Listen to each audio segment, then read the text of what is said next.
Jack the Ripper, arguably the most notorious serial killer of all time, had his reign of terror at the same time Sherlock Holmes was active in the streets of London.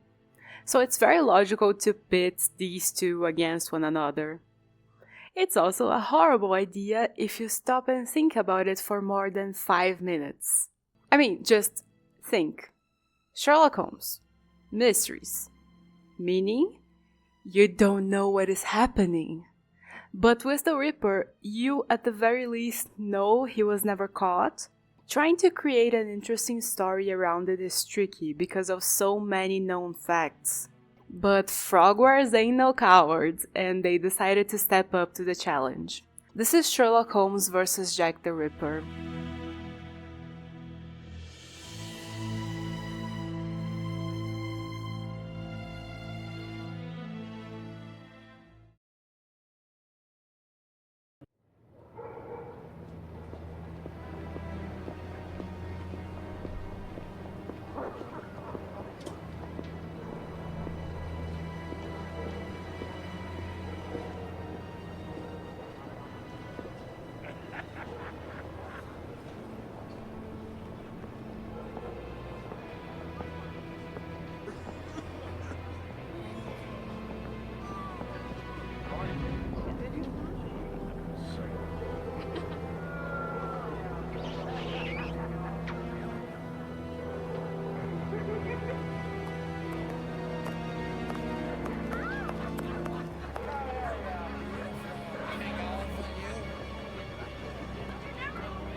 Come this way, my lovely.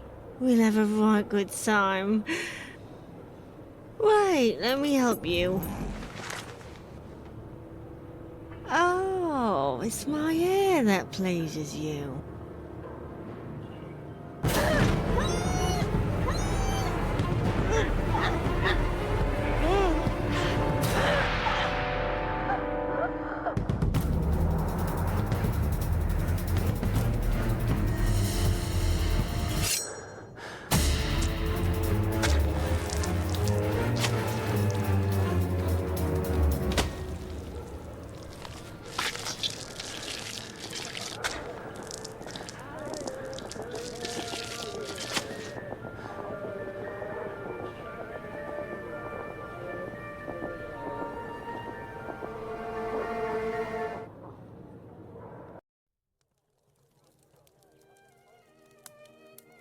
The news is as dark as the sky, Holmes.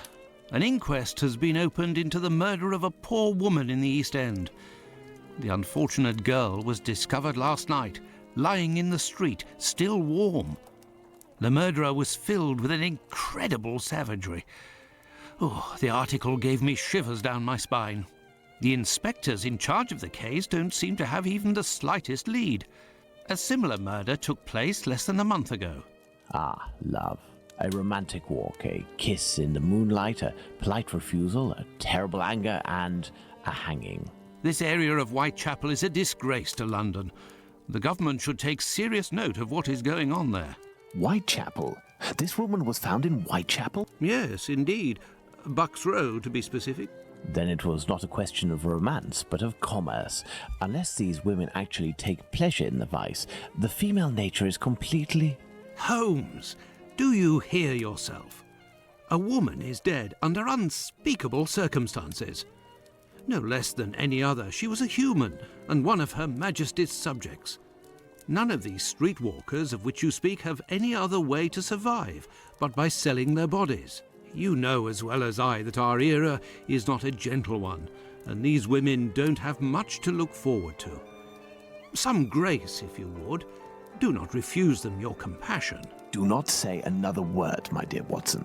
We shall leave immediately for Whitechapel. to the scene of the crime? No, I think it would be better to arrive there a bit later once night has fallen. At the moment, the spot will be overrun by police officers and spectators. It would be impossible to investigate properly. Then where are we going, Holmes? The best thing to do would be to head to the police station and attempt to get a copy of the preliminary reports. Watson, feminist icon. We love you, John H. Watson, MD. Well, off to Whitechapel we go. We're gonna have so many opportunities to admire the architecture, but just from this small area, I get the impression that this game is much more visually cohesive than its predecessors. Oh, and by the way, this game runs without the need of corrective surgery. You just download it and it runs! Frogwares, I am so proud of you. Anyways, on to the story. The inspector here will give us the files on the Bucks Row case.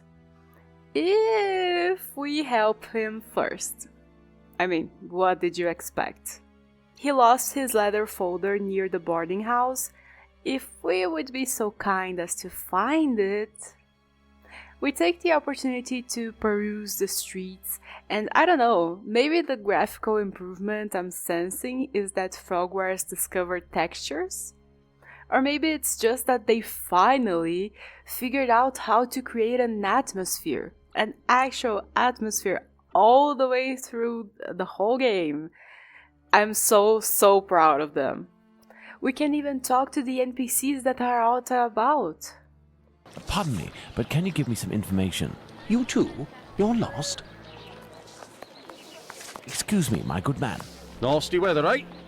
A little down the street, we meet Finley, the owner of the boarding house, and ask if he's seen a letter folder around. He's a pretty chill dude and tells us that some merchants saw it and took it away. He could try to get it back, but can you do me a favor first? Sure, what is it, Finley? A vagrant comes around almost every night, the captain, and he's noisy, singing and coughing his horrible cough. It's driving away the tenants. If we could find a way to convince him not to come around, that'd be great. He has a niece, Lucy, who lives in Commercial Street. Maybe she'll be able to help us. We head over to her home and ask if she'd be willing to let her uncle live with her. And she says that he had lived there in the past, but her landlord made her kick him out because of the aforementioned cough. Well, John H. Watson, MD, let's put that medical degree to use. We find a man thanks to one of our irregular tips, and Holmes says the realest thing anyone who plays point-and-click games can relate to. If, in order to listen to us, this man imposes as condition that we find his pet cockroach, there will be another murder in Whitechapel today, Watson. Yours. Anyways, Watson examines him and says that it's not looking good. He has barely a month left. Luckily, our dear doctor can give him some medicine that will ease his pains, or, as Sherlock puts it, Is there a way, dear doctor, to ensure that this last month passes in silence? and then I believe I got lost. At least it unlocks locations for fast travel in the map. Ah, the clinic! Oh, okay, we actually have to buy the meds. Watson doesn't just carry cough syrup around with him. This is Dr. Gibbons, by the way. He explains that it's so quiet in the clinic today because half the people went out to watch a fire in a warehouse, and the other half went out to take a look at Bucks Row. We go back to the captain, hand him the medicine, Watson drops him off at Lucy's, and we can finally go back to Finley to get that letter folder. Here, Inspector, your... Oh, for fuck's sake, the lock's stuck.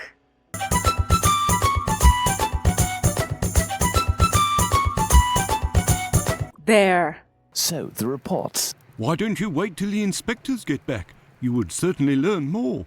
If I wanted to meet the inspectors, I would have done so. So, give me the preliminary reports, and above all, do not mention my visit to anyone. Is that clear? Sure, if that's what you want. Here are the reports. Thank you. The nerve of this guy, sending us on a fetch quest just to be like, why don't you wait for the inspector?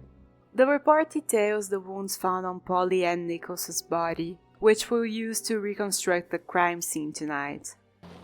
Well, Watson, we are at the scene of the Polly Nichols murder. Imagine the victim lying at the spot where she was found and try to discern all of the clues we can.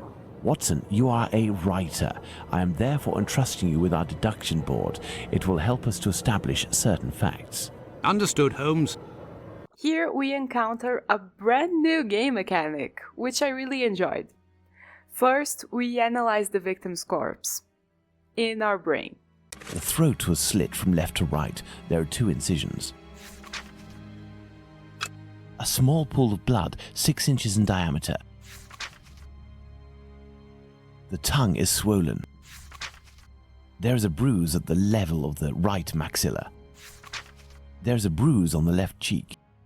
The body was still warm, there's a black bonnet near the left hand, no marks on the muddy ground, no blood on the wall nearby. We can gather all we've learned and move on to the deduction board. Placing a certain piece of evidence on the board, we can choose which deduction to make based on that fact. For example here, her tongue was bloated, so we can assume that she was strangled before having her throat slit. This deduction board stays with us until the end of the game, and I think it's an amazing way of making us really feel, not just with the story but with the game mechanics, that this is a larger interconnected case. It's also really fun to make the deductions and then the deductions come together into another deduction. Really makes you feel the progress of the investigation. There's just one bizarre detail. They use the actual post-mortem pictures of the victims as the icons for their respective investigations. Like, I don't know.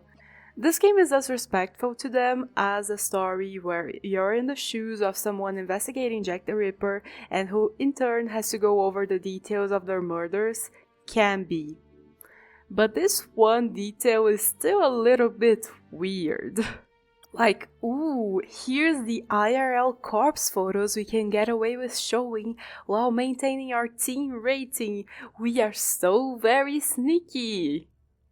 By the way, very important warning. If this made your morbid curiosity perk up and you wanna look the pictures up, please stay until the end of the video and just listen to the descriptions of the wounds.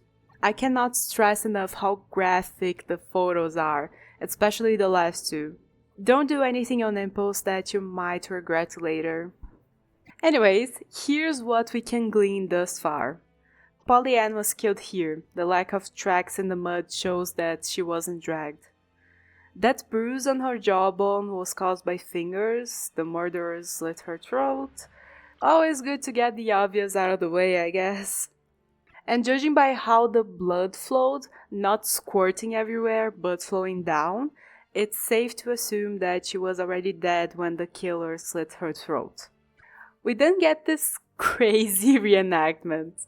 I'm happy to tell you that they don't do this for any of the other murders, but this does allow Holmes to discover that the left hand was used. Okay, so the killer's left-handed then? It's also safe to assume that he tricked Polly Ann by pretending to hire her services so she wasn't afraid of him and didn't even get a chance to fight back. Wait, I guess we still don't know if he's right or left-handed and have only learned that he's strong.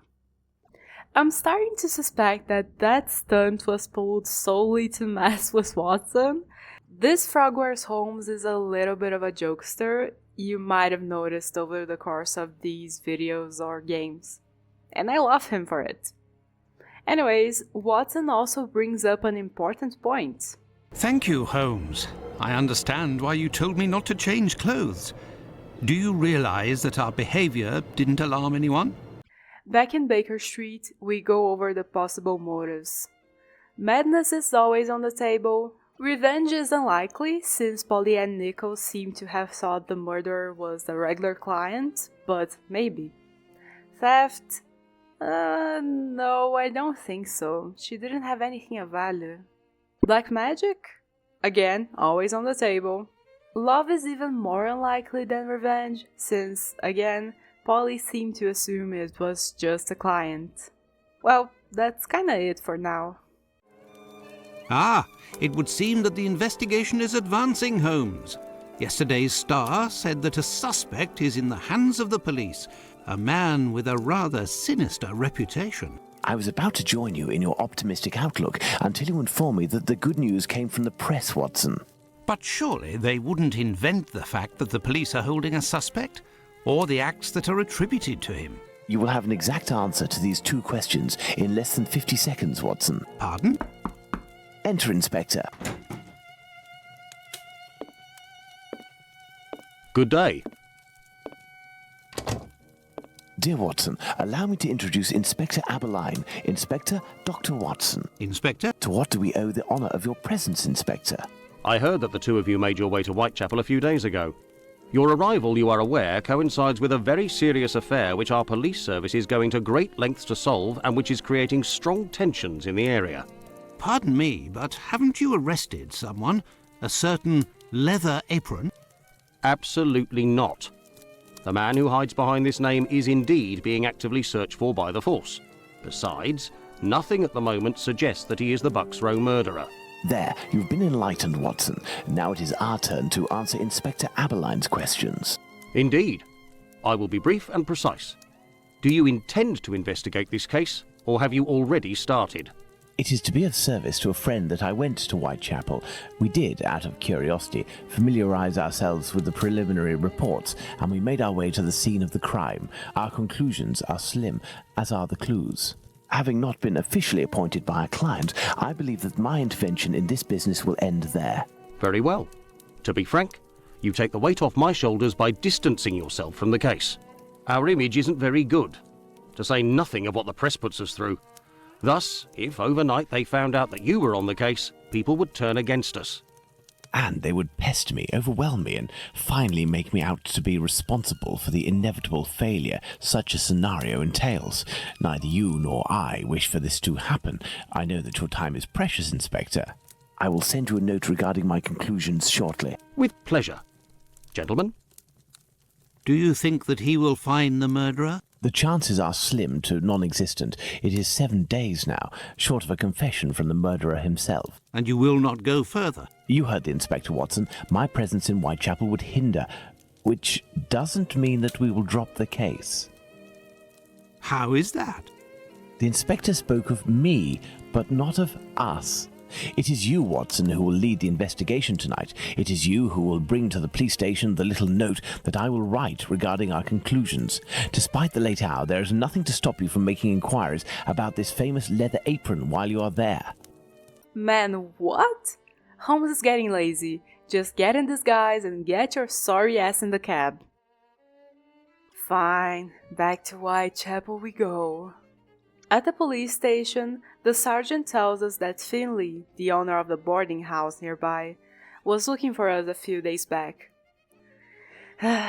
Here we go on our doing everyone favors fetch quest.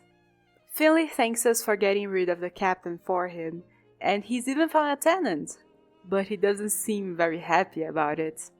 But you were lucky to have found a good tenant so quickly. It's just that this man is very strange. He paid several days in advance and I gave him a key to the place. Since then he goes out every night and returns at ungodly hours. I'm sure he goes to visit the ladies, but still, every night.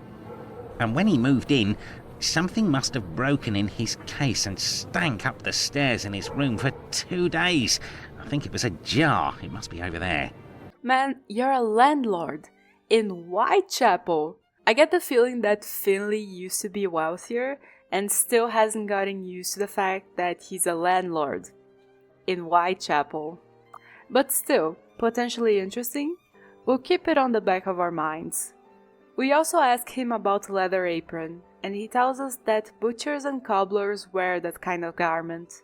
He knows one nearby, Isaac Solomonovich. Maybe he knows something. On the stairs here, we find a piece of the jar Finley mentioned, grab it so Holmes can analyze it later, and find out that the tenant's name is Dr. Tumblety. Francis Templeton. I don't even know what's the evidence against him, and his pictures look absolutely fine. But my god, if... Okay, just because someone looks evil doesn't mean that they're guilty. Let's not get influenced by that absolutely diabolical illustration. So, clinic, fantastic, let's see. Jesus Christ, where the fuck is that cobbler? Hey Lucy, what's up? Our medicine has worked wonders for her uncle. Glad to hear. We ask her about Leather Apron, and she tells us that she hasn't encountered him herself, but Bella, the madam of the place she works at, probably knows more. Well, here we go. The respectful Dr. Watson in a Whitechapel brothel. Who would have ever thought? You know, I kinda understand this, Holmes. Teasing Watson is fun. Let's see what Madame Bella can tell us. The reason that Lucy sent me here is that you may be able to give me some information about Leather Apron. Are you a doctor or a constable? I am most certainly a doctor, but I am acting in this matter in a private capacity, and I would like to find this man. Well, if you're able to rid us of him, I'll give you a week's worth of free passes. That man is a thorn in our sides. He spies on the girls in the streets and watches them inside the houses, spying through the windows. And as soon as they're finished with a client, he jumps on them without any warning and forces them to give him their money. I've never seen him, but one of my girls was attacked by this man, and she said that he wore a leather apron and carried a knife.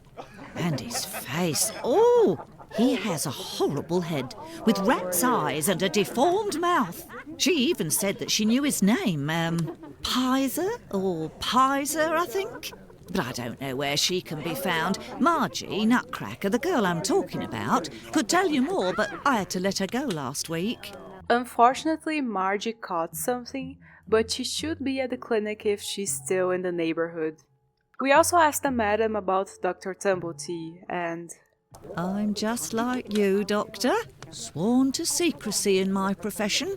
But as I've taken a fancy to you, I can tell you that this name is not unknown to me. And if you do me a little favour, it is possible I might remember something about him. Of course, whatever you need, madam. That man over there is a rich artist, and the other day his cane was stolen from the umbrella stand. The cane was pretty valuable, with a silver knob and whatnot, so the guy demanded free services for a year, or else he would call the police. If we could somehow find that blasted cane, maybe she could give us more information on Tumblety. In real life, a fence would have already melted that thing down, but this is a point-and-click game. I'm sure the solution will come our way. Talking to Mary, the girl who was at the counter yesterday at the time of the alleged robbery, says that she only looked away from the coat stand when the coat delivery came in. She didn't know the delivery man though. Also, speaking to the artist, we get a more detailed description of the cane, and also he asks us not to find it. Perfect. Now back to the hospital. Where the fuck is that cobbler? Oh yeah, Margie. What can I do for you, my dear colleague? I have come to see you about one of your patients. Margie goes by the nickname Nutcracker, who gets her prescription from the clinic. She's a lady of the night and is afflicted with a venereal disease. I know who you're talking about. Indeed, Margie has syphilis and is being treated with mercury. Do you have her address? No. And for your information, she left London for good 3 days ago. She felt threatened. Did Margie have any idea where this man who terrified her so much might be found? No, but she told me that another girl who'd been attacked like her had told her that this man worked in a cobbler's run by an old Israeli. Where's the cobbler? Where's the cobbler? Where is the cobbler? Where is the cobbler?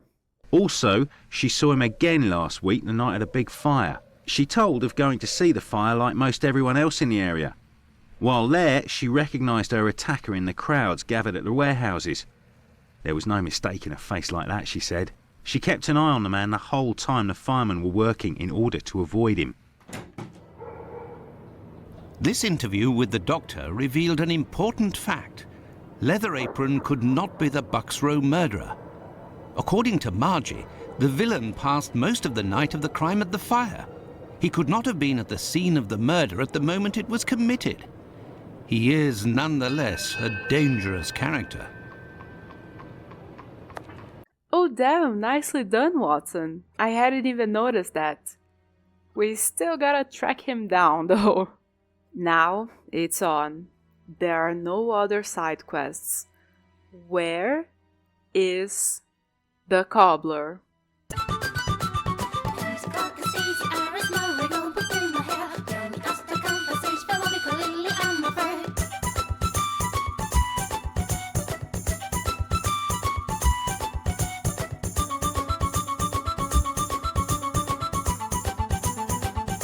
Back at the hospital, this is driving me insane. Wait, what do we have here? The same sooty footprints we saw at the brothel next to the coal. Pardon me, Doctor, but who made the large black footprints there near the beds? The brother of one of my patients. The poor thing had a leg amputated after colliding with a carriage. We arranged to find her a prosthesis. Prostheses are very expensive. How did this man pay? He told me that one of his uncles gave him a walking stick with a chiselled silver knob. I agreed to accept this knob in exchange for a simple prosthesis with harness. But this object is of great value, and I could finance half a dozen other prostheses by selling it on Petticoat Lane. Doctor, I have reason to believe that the silver knob that you possess is from a cane that was stolen by the man who brought it to you, and I believe I know to whom it belongs. That's what I was worried about. The story of the uncle seemed a little strange. Nevertheless, you must have proof of what you claim. I will show you all of the knobs that we have here. If you find the knob that the young man gave me, I will believe you. We put the cane back together so that the doctor will believe us that yes, we're looking for this specific silver cane, but he still doesn't want to give it to us.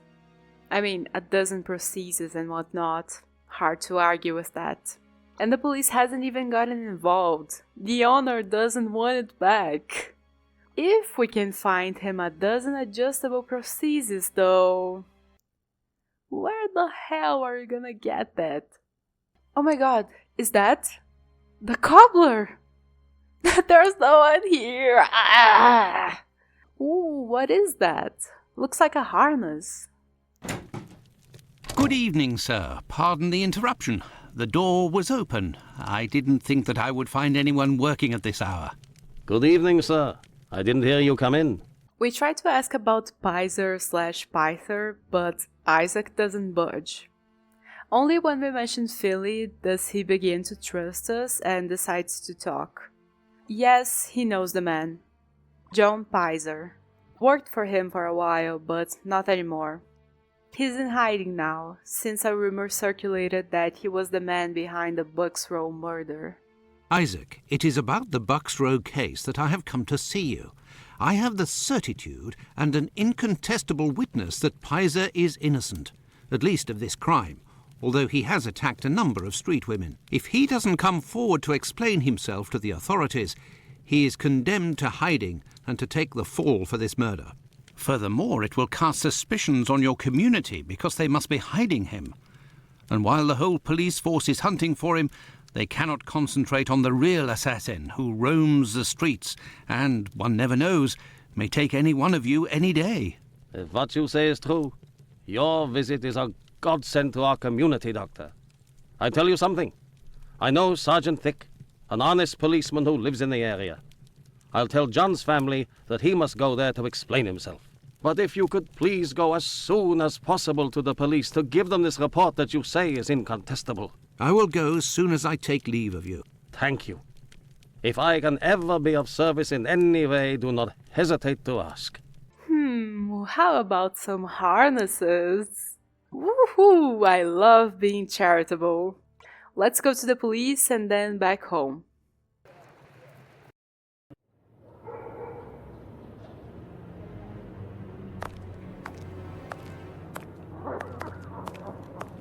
Will you? Yes. Hey, Doctor, you seem tired. Were you wandering the darker parts of Whitechapel all night? You could say that. I have some information on Leather Apron, the man of whom we spoke earlier. Do you know where he is? No, but I can clear him of the Bucks Row crime. A witness proved him totally innocent. Oh, Watson, is it only now, after many hours of walking, that you decide to pass on the important message that Inspector Aberline is waiting for? But, no. But what are you doing here, Holmes? I was worried, Watson, and with good reason it would appear. Go give the message to this policeman and let's go home. Nobody appreciates me hanging around here, you know, and it's freezing cold. Ah, Cradle, none too soon. You will take the testimony of this... No, you continue with your duty shift. I must find Chandler in Ambury Street. He struck again. Who? The murderer, the Bucks Row assassin. Listen, is this a bit nitpicky? Yes. But there's something bothering me, and it's the victims' models. As everyone knows, they were poor prostitutes, an extremely marginalized group that to this very day still runs some of the same risks as these people 200 years ago because the government simply doesn't care about them and, well, you get it. But something you'll probably not learn unless you do a bit of research on the victims is that all of them, except for the last one, were older women. Polly Ann Nichols was 43, Annie Chapman was 47, Elizabeth Stride was 44, and Catherine Nettles was 46. As a general rule, they were women who had fallen on hard times, alcoholics, and prostitution supported their habit. Of course, the path of destruction a serial killer leaves behind is tragic, no matter how you slice it, but I think that the combined fact that they were prostitutes, old so not even having their looks on their side anymore, and addicts, they embodied the lowest scum in the eyes of society. Was the prejudice against them the deciding factor in Jack the Ripper evading authorities? We'll never know for sure, but maybe. So yeah, I think it's a disservice to the tragedy here that their models look young. And it's not that Frogwares is incapable of designing older women. Case in point, the one that just walked past them. Anyways, I know it's not that deep, this is a silly Sherlock Holmes game. But still, there, my 2.5 cents on the matter. On to Hanbury Street. You can go in, Mr. Holmes. She's there. We didn't touch a thing. Well, thank God, the police are learning. Oh my God. Pray, Watson, pull yourself together. Can you establish the time of the crime? The extremities of the corpse are cold and rigor mortis is beginning to set in. I would say that the murder was committed over 2 hours ago, before 4:30 a.m. Now, let's look at the stomach, or at least what remains of it. It's dreadful, Holmes. Who could do that to someone? That's what you're here for, Watson. Tell me what this man has done. The stomach has been entirely opened and... oh, my God! A number of organs have been removed. So, you're telling me that the organs were removed, Watson. They weren't ripped out. Not at all, Holmes. On the contrary, this is clearly the work of an expert. I couldn't have done any better myself. And the uterus is missing. Oh no, things are escalating.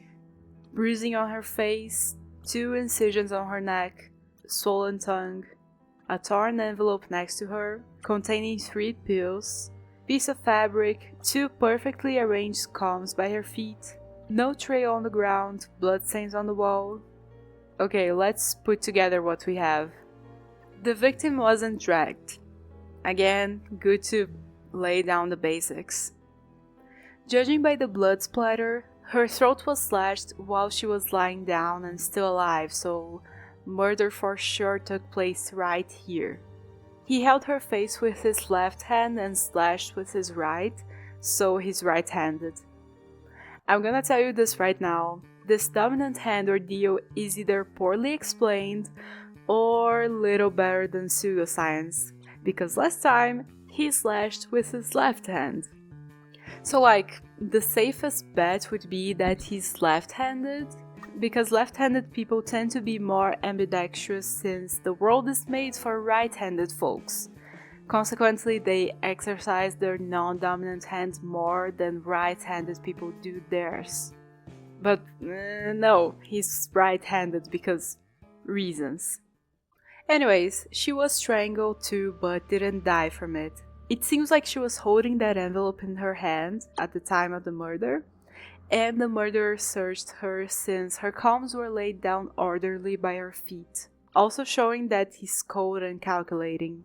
The crime was committed before 4:30 a.m., judging by the state of the corpse and rigor mortis. The killer used a very large blade, took her uterus, which shows that he has a good notion about anatomy. So what are we missing then?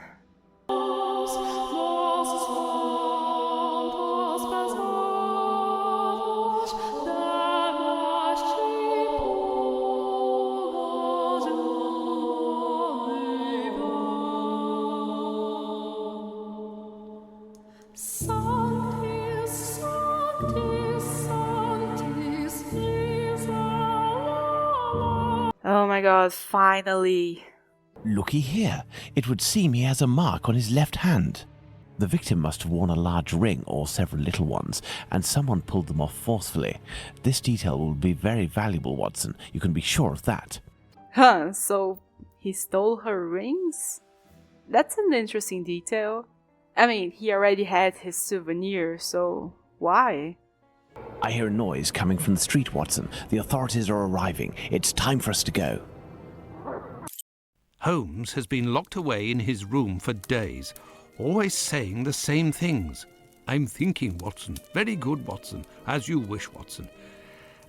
But I am thinking too, so much so that I can't sleep. Annie Chapman. Good Lord. Holmes examined the broken jar that belonged to Finley's tenant. I wonder what this substance is. I don't recognize the odour. Formalin, Watson. This jar contained formalin. Interesting, don't you think? I've been waiting for something for days. Just the tiniest bit of news that would make sense of this whole matter. But there's nothing, neither from the press nor the police. Unless Inspector Aberline is holding on to some information without realizing its importance, which is quite possible. It is time for you to return to the police station in Whitechapel, Watson. And didn't you tell me that you had a matter to take care of it? Take advantage of it to learn more about this pill and its contents.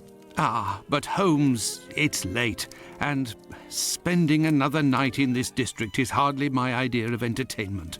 I know, Doctor, but we don't have any choice. Time is against us. Take your pistol in case you run into any troublesome characters. Fine, as you wish, Holmes. Again, gotta remind you that for the purposes of video game, this is absolutely fine, spending roughly the same amount of time with both main characters. But I also gotta remind you that for the purposes of adaptation, this is not canon compliant. Holmes rarely sends Watson on errands like this, and I mean rarely. But anyways, back to Whitechapel we go.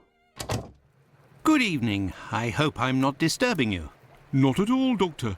This man, Mr. Richardson, is a witness to the horrid affair at 29 Hanbury Street, the murder of Annie Chapman. We are discussing the relevance of his testimony. You're probably not in a position to discuss it with me, but I would like to know more about what you call the relevance of this young man's testimony. Oh, there's no secrecy. It's simply that the testimony given by Mr. Richardson doesn't match the time of death given by the coroner, Dr. Phillips. What was the time of death, according to him? Before 4:30 in the morning. My conclusions were the same. Were there any other conflicting testimonies? Well, 2 other witnesses summoned at the preliminary inquest gave testimony, but in these cases too, the times don't match. Do you remember what it was they said? I didn't question them myself. A colleague of mine took down their statements on paper, but on deciding they were of little use, he tore them up and threw them in the bin.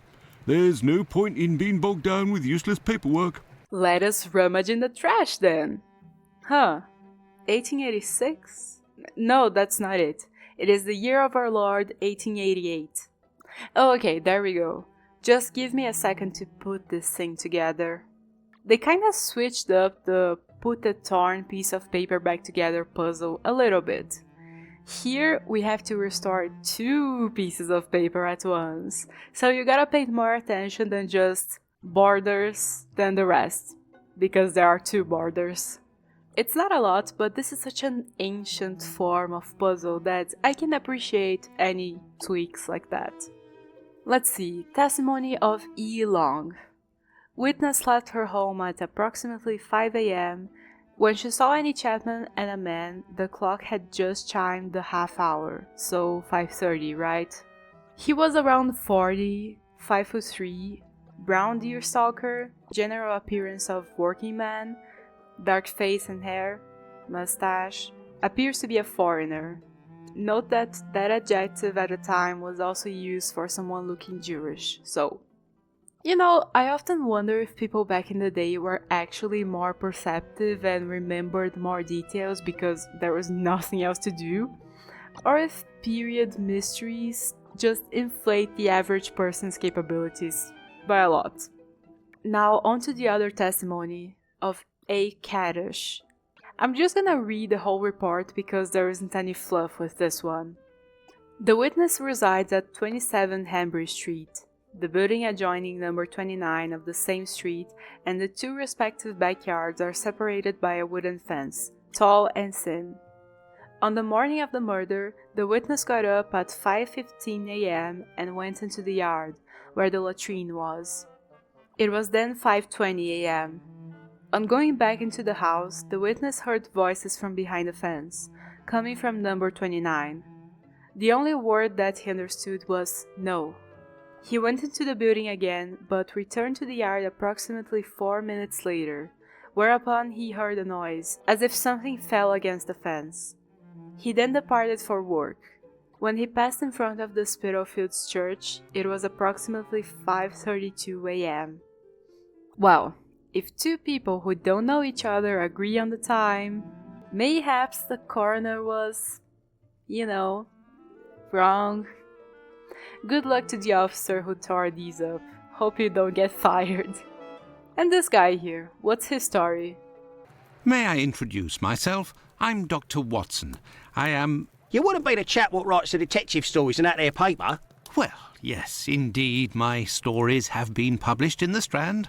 Go blimey, wanna tell me old mum? It would seem your testimony is the subject of some debate. Could you tell me what it was about? They'll be telling I'm a bit befuddled about the times that I told them. But it can't be so. I knows what I sees and what I don't sees that morning. What did you see, or what didn't you see? And at what time, would you say? I'll tell you this for nothing. It's me old mum who lives at the house where the body was found out back in the garden. She has her shop at the bottom to the right of the stairs.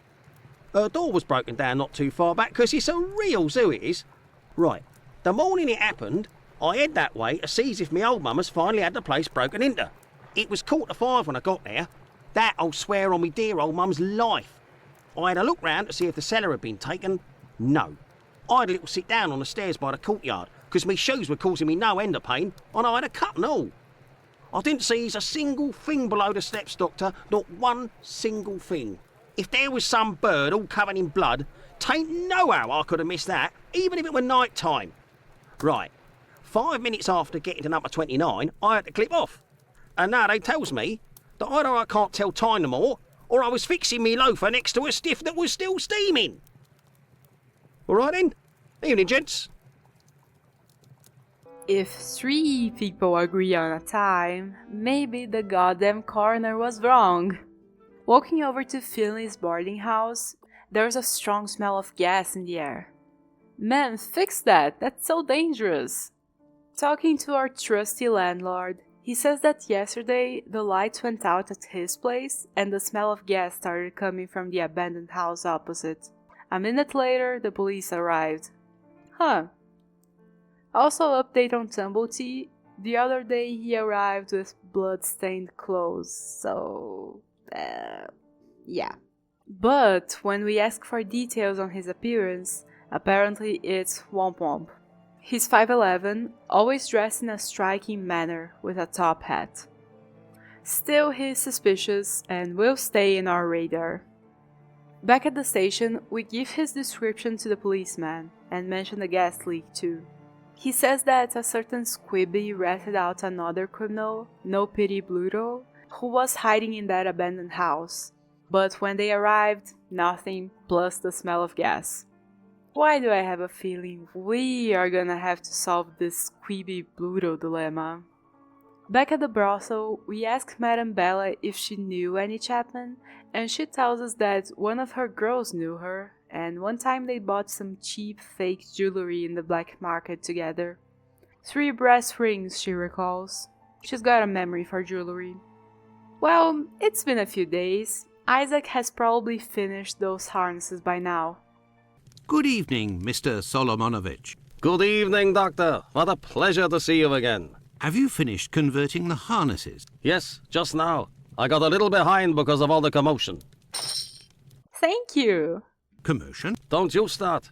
3 days ago, the very afternoon that you passed by, there was a chase throughout the neighborhood. Hundreds of people were chasing one man, claiming he was responsible for the murders these last few days. Schmonz! It was awful. I hope those maniacs didn't catch him. Better the police should. Also, the leather apron issue has been solved, and we've made a new friend. Now back to the clinic to exchange the harnesses for the cane to return to Miss Bella so she can stop serving the rich artists for free and... Wait, why are we doing all this again? Oh yeah, right, information on Tumblety. By the way, Dr. So-and-so... Wait, Gibbons, right? Tells us a bit more about the pills Annie Chapman was holding. Could you tell me what type of pill this is? Yes, we have those here. It's not really a medication. We give them to patients with chronic respiratory conditions like tuberculosis. And wouldn't you know it, Annie was his patient. So, 100% her pills, not a clue suggesting that the murderer has a lung condition. But also, what is that? If it's not medication, but you make the patients pay and you sell them at the clinic, what do you think medication is, doctor? Anyways, finally, we had an arrangement, Miss Bella.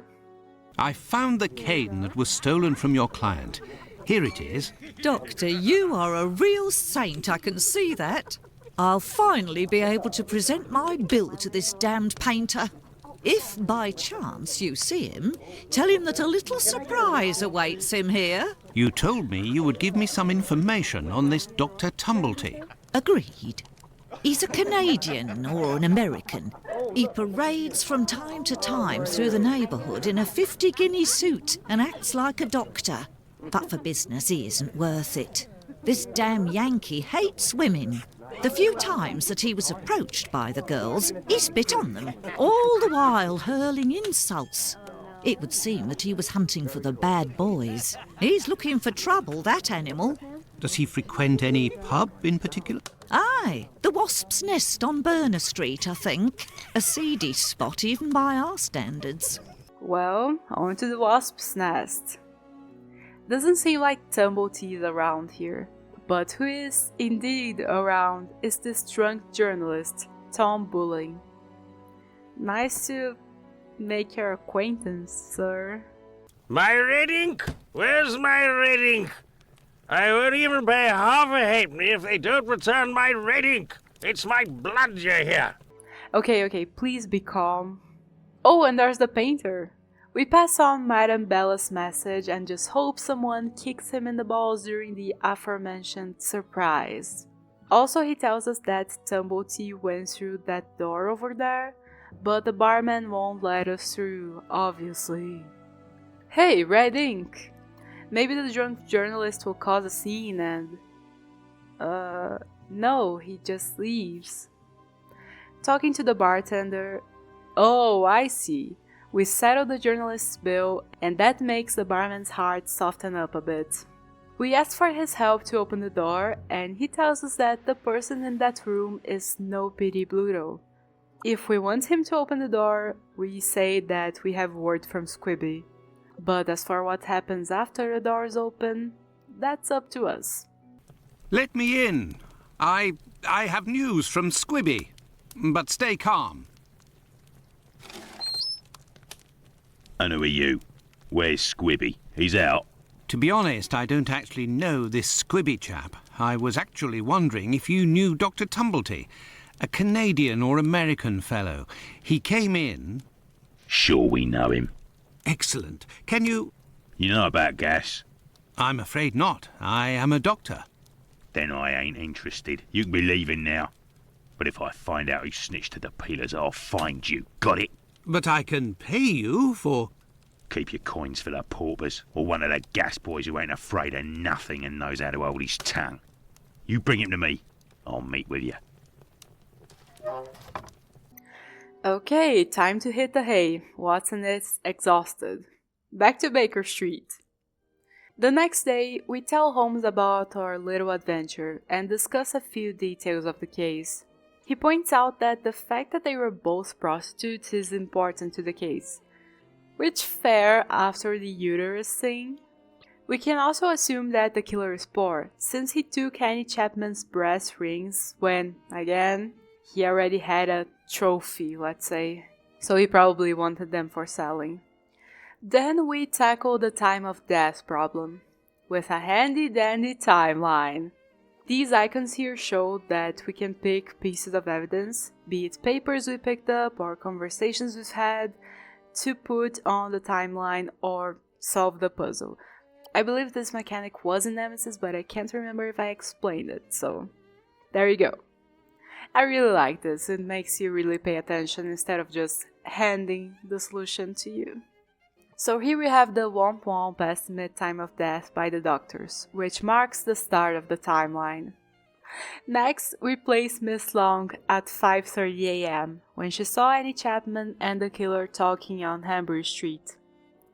Then we place Richardson's arrival and departure from the scene. He's the guy we met at the police station. He was there from 4:45 to 4:50 to check on his mom's things, so he was especially alert, looking for anything suspicious, and 100% did not see any corpses lying about. Holmes then points out that the weather is really cold for the time of the year and the body lost a lot of blood, being mutilated like that, so it's understandable that it was cold and entering rigor mortis, similarly to how a 4:30 a.m. regular corpse would. We then place Mr. Kadosh's comings and goings. At 5:24 a.m. he hears something hit the other side of the fence. Then he leaves for work, and church clock is showing 5:32 a.m. Excellent, Watson. All our people are now in place. Yes, but Holmes, Miss Long claims to have seen the victim at around 5:30. But according to Kadosh, someone, most certainly the victim and her murderer, was already in the garden at 5:30. Excellent observation, Watson. It must be noted, however, that these two witnesses, Long and Kadosh, saw the time shown on the clocks in the area, which are often inaccurate and went by their empirical and, in this case, erroneous estimate of how much time had passed. Thus, neither of these two times can be considered reliable. Do you mean to say that these two testimonies might match? Indeed. Let's put Miss Long's meeting with the victim at 2 minutes before 5:30. By adjusting the times a little bit, we can now safely say that the murder took place at 5:30 a.m. Yeah, it doesn't change anything right now, but maybe someone in the future will try to come up with a 4:30 alibi, but aha, it was actually 5:30. We got you. Now, considering the precise opening of the stomach and removal of the uterus, let's reevaluate our motives board. It was probably not a specimen for study, since nothing was taken from Polly Ann Nichols. Maybe money? Maybe there's a black market for organs, who knows? Black magic is always a possibility in my book, but Holmes doesn't like it, so we list it as a no-go. Maybe cannibalism. Maybe. As for the trophy motive, we point again to Polly Ann Nichols. It's probably safe to dismiss that possibility. Well, seems like our killer has evolved his modus operandi, and who knows what he'll do next. We can't just keep twiddling our thumbs anymore. Watson will ask his colleagues if there is a black market for human organs, and Holmes will disguise himself as a gas man and visit Pluto. Off to the London hospital to dig up the medical community's dirt. Our old friend from our university years, Andrew, welcomes us, saying that since unclaimed bodies get automatically donated to science, there's plenty for all students and doctors. Trafficking organs would then be a risky and not lucrative at all business. There is something relating to the morgue that's concerning him, though. You are talking about trafficking organs, but I suspect there is trade in whole bodies. What do you mean to say? Whole bodies are disappearing? Well, it's confidential, but I know of your discretion and your friendship with the famous Sherlock Holmes. I can tell you that a few corpses have recently disappeared from the hospital morgue. Cadavers that were intended for dissection. That is to say, not claimed, poor, unknown people. If a single corpse had disappeared, it might have been a bad joke. There are many students who pass through here. It's even a meeting spot. For the majority, they are here to work. A few come here in secret to practice. It also happens that instruments or organs go missing. Nothing alarming, but so many corpses. It's very troubling. He goes off to make a list of which precise corpses went missing, and we're left to explore the room. This surgical instrument resembles a screwdriver. How amusing. Bro, that's a butter knife. A rag with grease, a wheel that won't roll despite the added grease, diagram of the human heart, a heart in a jar that has a double lock and we just must open, encyclopedia of anatomy with the heart page dog-eared. Oh, we can use the butter knife to pop the wheel out, and in there we find a note. Ethan Levy, 7 years old. Syphilis. Okay, this is not about the heart. Hold on. Possibly an imminent subject. Watch carefully. The magnet is in the heart. Use this board and erase it afterwards. Okay, what do we do now? After trying a few logics out, we find out that we have to look at the chalk drawing with the numbers, see what heart component it's pointing out, and then set the pointer to that number. Between the two lids, there is a piece of paper with the number 6, and in the heart, we find a magnet. You're gonna wash that, right, Watson? Watson? We can now interact with the tables and... something tells me that this one is not like the others. Here we can use the magnet in this mirror image puzzle to get a hook. Using the hook with the table, we find a secret compartment and another piece of paper, this time with a coded message. Just then, Andrew walks back in. The corpses that went missing are of a 40-year-old woman in the beginning of August, of a 55-year-old 2 weeks ago, and the most recent, of a young woman. They had nothing in common other than they had no apparent lesions. And that they were women, right? I don't like where this is going, but remember, it's a teen game. They transformed the Jack the Ripper victims in not particularly gruesome drawings, so I don't think it's going there. We leave, and now it's Holmes POV time. Let's turn into a gas man and visit Pluto. But what's that? Right in front of the door, we can see something that fell through the floorboards. I'm not amazing at these slide puzzles, but I didn't need any outside intervention either. We get a pendant with a Hebrew inscription, and Holmes comments that, judging by the length of the chain, it must have belonged to a child. Well, we tell Pluto that Dr. Marston paid us and ask what we're supposed to do. Listen to me. At the end of Whitechapel, there's an abandoned dump of a house, opposite Finley's boarding house. Upstairs in the mess where the gas pipes are, you'll find a sack with something heavy inside. If you look in, you'll regret it here.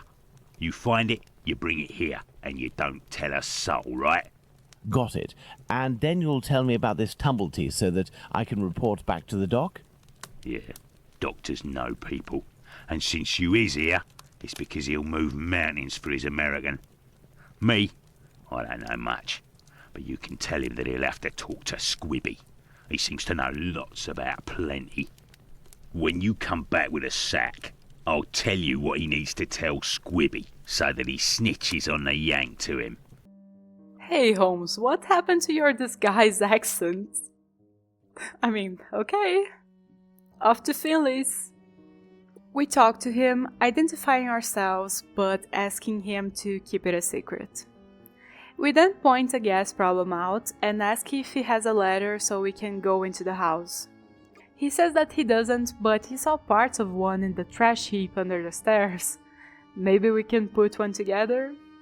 Yay, pick up trash! Aside from the ladder parts, we also find a perfume atomizer, parts of a lead pipe, a hammer, an old cloth, and some iron pots and pans. We wet the rag so we can waterboard ourselves, I guess. Is a wet rag a better gas mask than a dry one? We shall see. Fix the ladder and there we go. This place is a mess, probably because they left in a hurry. Ooh, small blowtorch. There's no gas, but I don't think that'll be a problem here. I need something. I need something. I need something. I need something. Man, what the fuck do you want? Fix the gas already! Oh, okay, it's locked. Iron bar, meat locked gas cabinet. So turns out that, yeah, our rag is kinda useless. We need an actual mask before we end up passing out here. Well, maybe the cobbler has one. Isaac is suspicious of us, so we give him the pendant, which was stolen from his neighbor's son. And oh, by the way, we're friends with Dr. Watson. Yep, that gains his trust right away. We ask if he has a mask, and he tells us to go see his cousin Abraham. He has a pet shop a little down the road. He should be able to help us. Hey! Oh my god, he dropped the mask in the cage where he keeps the snake. And also, the snake hook is broken. Nothing can ever be easy. We fix the hook, grab another cage, move the snake out, and finally grab the mask. If I may ask, why is it you have such equipment? I haven't always had a pet shop, my friend. I was a butcher for many years, but I wasn't serious enough to be a real meat man, and I was looked down upon in the community. I found myself carting carcasses from the slaughterhouse, a repugnant job in which you catch vile illnesses, and it breaks you before you're out of your 30s. Thus I had the idea to make this mask with a sort of filter, and it worked. Since then I have quit that work, and with my little savings I started this business. I lived through the death of thousands of animals. Now I am devoted to their lives. If you are interested, I could sell you a little canary, for example. No, thank you. Let's return to the boarding house. Okay, maybe we'll have some questions for you in the future, Abraham. Back to finally fix that gas leak. So, I'd explain this puzzle's logic if I remembered, but I kinda stumbled through it. You can use the blowtorch to test the gas pressure, I guess, and turn, fix the pipes, boom, done. We get the bag Bluto wanted, and it's full of stolen goods. So we swap them out for the pots and pans we picked up earlier. It makes the same noise, same weight, and should give us enough time to get to the police station and away from the wasp's nest. As we're about to leave, oh no, a kitten! Let's take him with us. He'll just die if he stays here. On to Abraham's shop! The wasp's nest. Bluto tells us that Squibby was arrested a few days ago after a mob went after him, thinking he was the Bucksrow Killer. If we tell him that Bluto will forget about the kayak business, he'll tell us what he knows about Tumblety. I can't just waltz into the police station to ask if they've got Squibby locked up. I'll have to come up with a ploy to find out if he's actually there. Then I'll need to get the policeman to leave for just a few minutes so I can talk to the prisoner. Oh my god, fine! Making everything more complicated. On to Abraham's shop. Hey, look! It's Mr. Detective. It's... Shh, I'm undercover on a special mission. Don't blow my cover. Aye, aye, Captain. We won't let it slip. Now, what are you doing in this area at such an hour? You're far from home, aren't you? We've come to give Pounce a hand. About his cat, you know. Downstairs round is a nasty old lady Big Danny lives. She threatens to kill Pounce's cat, 'cause she's allergic, or so she says. And it makes it cough and vomit just by seeing one. Allergic? Oh, that's it. She stoned Pounce and his cat yesterday, and the poor thing took off and hasn't been seen again. We've been looking for it, but nothing. Does that cat there belong to Pounce? Bert! That's my Bertie! Be careful, he is injured. Let's take him to the pet shop. We might be able to take care of him. Hell yeah! Good Samaritan Holmes is my favorite Holmes. By the way, I love that the human is named Pounce and the cat is Bert. While Abraham takes care of Bert, we walk around Whitechapel looking for what to do next.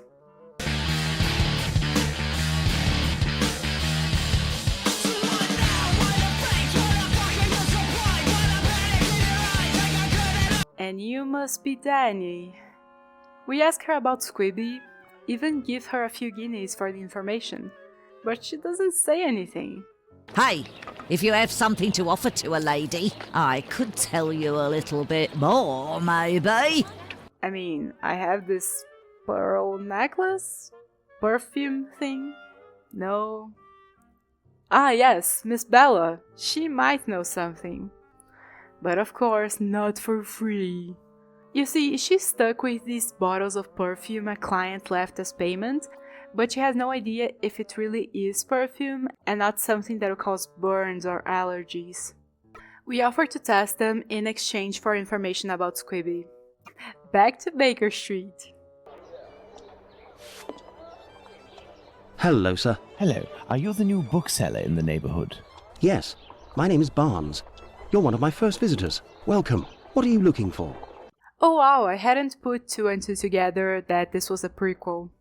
So we asked Barnes for a book about perfumes, and he says that he's got the perfect encyclopedia for that. Except he doesn't know where it is.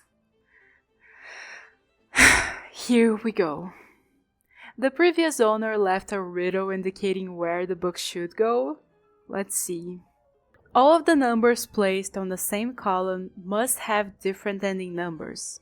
For example, 1886 and 1866 together would create an inconceivable disaster. The dates whose numbers added together will produce the same sum cannot be put on the same column if they indicate the same sense. Number of dates by column: 454. The clue about no repeated end numbers is almost the only clue we need, honestly. You go there, done. And now we can grab the book and head home to our chemist table.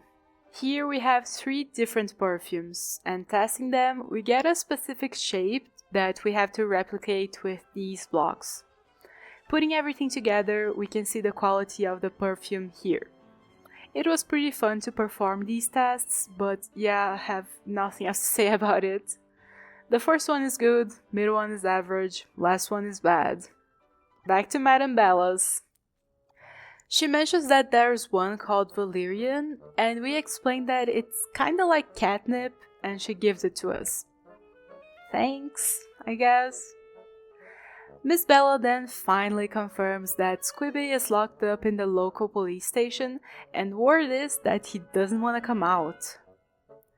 We also ask her about Big Danny, and she says, among other things, that she claims to love perfumes. We combine the perfume thing we got earlier with the bottle of valerian, and off we go. Do you remember me? Would you be kind enough to help me by telling me how many policemen are inside in exchange for this bottle of perfume? There ain't much in the station. It was pretty busy, but now there's only one constable, dearie. There we are. Now Danny has been sprayed with valerian, a scent that's irresistible to cats. I must create a diversion in the street to make the policemen come out, but I need some cats. Lots of cats. To the pet shop. Oh, I see. Back in Abraham's store, Bert is doing alright, but there's no food for him here. There's a man, Hardyman, who sells meat for cats. It shouldn't be too difficult to spot him. He's always calling, "Beep beep." There he is at the end of the street. Beep beep. Good evening, sir. How do? A little kebab for the cat? Do cats really like kebabs? They adore them. How many would you like? I'll take the lot. I beg your pardon, sir? How much for the lot? For £2, they're all yours, my lord. It's a deal. Listen up, my little soldiers. You need to find all the cats in Whitechapel and lead them towards the police station. You'll be armed with delicious kebabs to entice them. Go, as quick as you can now.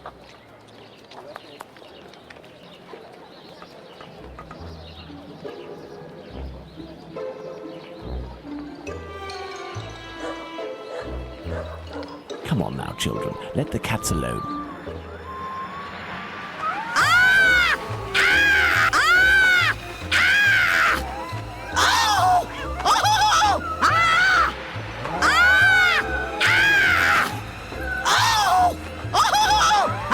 What's all this racket? Calm down. Come on, out. And make those cats shut up. All according to plan. Just hope none of the cats got hurt. We leave Bluto's treasure here on the table and then head to the cells to talk to Squibby. And who are you? I've come to talk to you about Tumblety. So you're here to kill me, are you? Absolutely not. I've come on behalf of someone you know who told me you have some explosive news about this American. In exchange, he has settled your bill on the kayaks. You ain't no street person, you. You're a bobby, trying to wind me up, aren't you? Not at all. Will you agree to talk? Not a chance. I'll give nothing away for nothing. I don't have to follow Bluto's orders. I'm in it up to my neck, and the bobbies won't agree to keep me locked up here for the rest of my life. You mean to say that you are here of your own accord? Damn right. Only death awaits me out there. I was almost lynched because I was blamed for the murder of those poor girls who were chopped up like animals. The police put me here for my own safety. That's when this journalist showed up. A journalist? I socked him once for disrespecting me down at the pub. He said I'd pay for it one day, and that day came. He said he was going to squeal to the papers about me. With my description and my tattoos and all, I was arrested at the same time the police said they'd caught the Whitechapel Killer. While waiting to write the article, he started the rumour. Now the streets ain't safe for me no more. I understand. Listen, if I find this journalist and make him promise to not write a word about you, and if I also agree to pay for you to get out of London, will you tell me everything you know about Tumblety? You sure know how to speak to ruffians, don't you? You got yourself a deal. What's the name of this journalist? Bulling. Tom Bulling. I don't much like the idea of going back to the wasp's nest, but hey. Luckily we changed back to our regular clothes before walking in there. Oh, he isn't here. The waitress shows us a book he's been reading though. One on Spring-Heeled Jack. In case you don't know, he was a legendary Victorian London criminal who apparently could jump from the streets all the way to the roof of houses and just disappear like that, jumping. Another fun fact is that he was an antagonist in one of my favorite book series as a kid, so to this day I can only picture him as a young man with blonde hair, white ruffled shirt and a white kilt, and sparkly red boots. And what boots! Heels as high as heaven and toes as sharp as salt, gleaming stovepipe uppers grieving tall and slick, and on the tip of each pointy toe a snake's head leered, spitting tongue and bone-sharp teeth.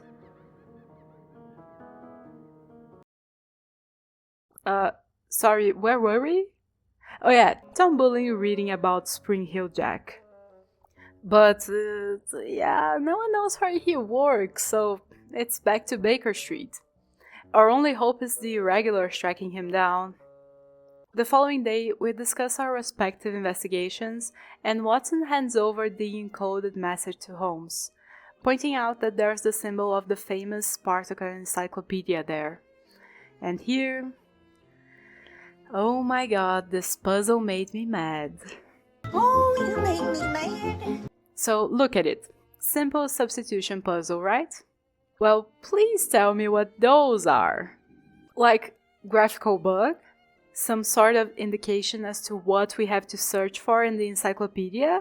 Or Welcome Plants doesn't seem to have anything relevant despite being part of the Spartaco encyclopedia. And Bed 17? Is it about a page or the 17 in Roman numerals? Also, why are some numbers just written wrong? You do not write 10 with 2 V's. You do not write 10 with 2 V's. It's simply wrong. But anyways, it's not any of that. It's nothing I thought about. You see, the message has been torn in half. No one mentions anything about it being torn, and no one says that it was via telegraph either, for it to be one long strip of paper that had been cut exactly on the middle. No one says anything. You just have to guess. You have to receive divine inspiration that it's cut in half. Seriously, just add a voice line saying that the paper's been torn. You don't even need to give me an explanation of how each and every single line of the note has been torn in half. You just have to tell me. That would have made the puzzle at least somewhat possible without a guide. So anyways, the logic goes that this is actually XIV, or 14, not 6, something. This is actually XXIII, or 23, not a VVIII, which is like 13 written wrong, etc, etc. And the numbers correspond to just the letters positioned in the alphabet. So 1 is A, 2 is B, etc. After decoding the whole thing, the message reads: New command, subject woman, delivery 17, Wharfdale. My dear Watson, I congratulate you on your investigation. This letter seems to well and truly confirm the organised trafficking of bodies in London. My God, how dreadful. Watson, we must go to the address that appears in this message. I would suggest you take your weapon. It hasn't left my side since the beginning of this whole affair, Holmes. I'll also be putting on my workman's disguise again. One never knows. But what about me, Holmes? Stay as you are, Watson. At worst, you can pass as my employer. Here we are, Watson, 17 Wharfdale Road. Let's be careful. You think so, Holmes? This house seems to be abandoned. Did they already compliment Frogwares on the accomplishments in atmosphere? Because seriously, we've come a long way from Shoebox Manor and the Silver Earring. Yay, yippee! Stealing rope from people who have nothing! So, we have to find a way to enter this house. Closed. This lock is solid, but very old. I should be able to force it. Okay, so force it then. There's a passage to the basement here that looks like it's used frequently, but the door is reinforced, so womp womp. Back here, to the other side of the house, we find this cart, remove the stone that's blocking the wheel, and... No, I can't do that. No, I can't do that. You are testing my patience, Holmes. There, this piece of tarpaulin is very thin, but solid enough for our purposes. But what the devil are you doing, Holmes? Looking up, we can see a flimsily covered window. If only we could move the goddamn cart! Okay, so here's the thing. This game's fucking impossible without pressing space. Pressing space shows all interactable icons in your field of view, so here's what I was missing here. And this game suffers from exact pixelism at times, because my mouse did go over that cart several times, and I saw nothing. Nothing appeared. I wanna believe that this is a symptom of the point-and-click / first-person hybrid. Like, none of this was designed to be played as point-and-click, but I don't know. Anyways, that's a wheel that we can't remove. Okay, walkthrough time. Fuck this. Apparently we have to use the tarpaulin to open the door. No matter how many times I encounter it, using the piece of cardboard to open a locked door will never enter the pantheon of puzzle logics in my brain.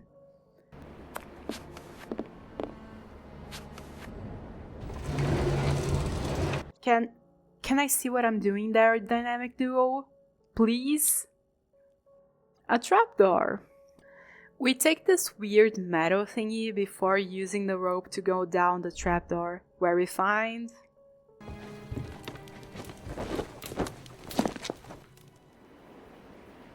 Man, I don't know, Dr. Frankenstein's baby kit?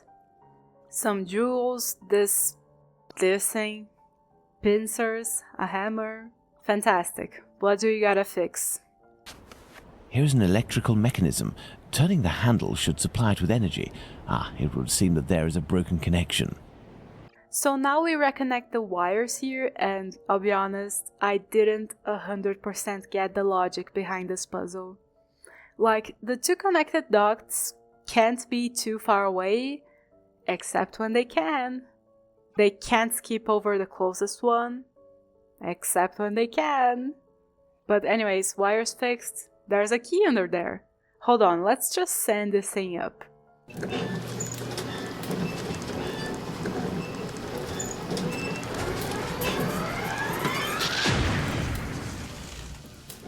Fantastic job, Holmes. Now we're stuck in here. Oh, we also sent that stretcher thing up to Watson, I guess. What are you gonna do? Haul the corpses one by one back to the hospital? Now we grab the key and struggle to just get this thing to hold on to it. This may come in handy. There. Key is fixed, it fits the door, hip hip hooray, we are free. With the weird thingy we got from the house, we managed to get the wheel free, install it on the other cart, and... No, I can't do that. Whilst wondering if your mother still ever thinks of me. Hallelujah.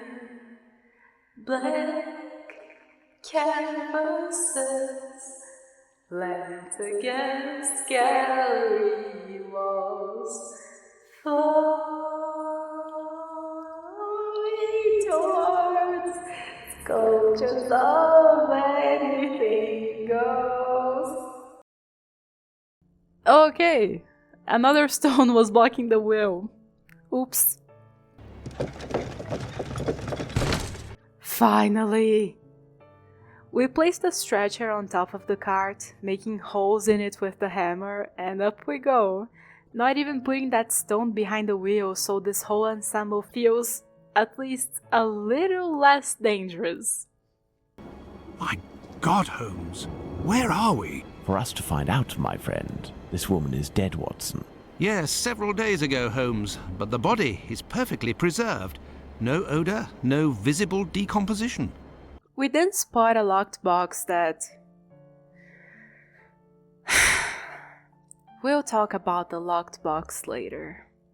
There's a portrait here of a woman who died 10 years ago, and she looks pretty similar to the corpse on the table. Also, spiritualism, contact the hereafter... Okay, he's using makeup on fresh corpses to con vulnerable people out of their money. Nothing to do with the Bucksrow Killer. I find these collateral criminals, for lack of a better word, kinda funny.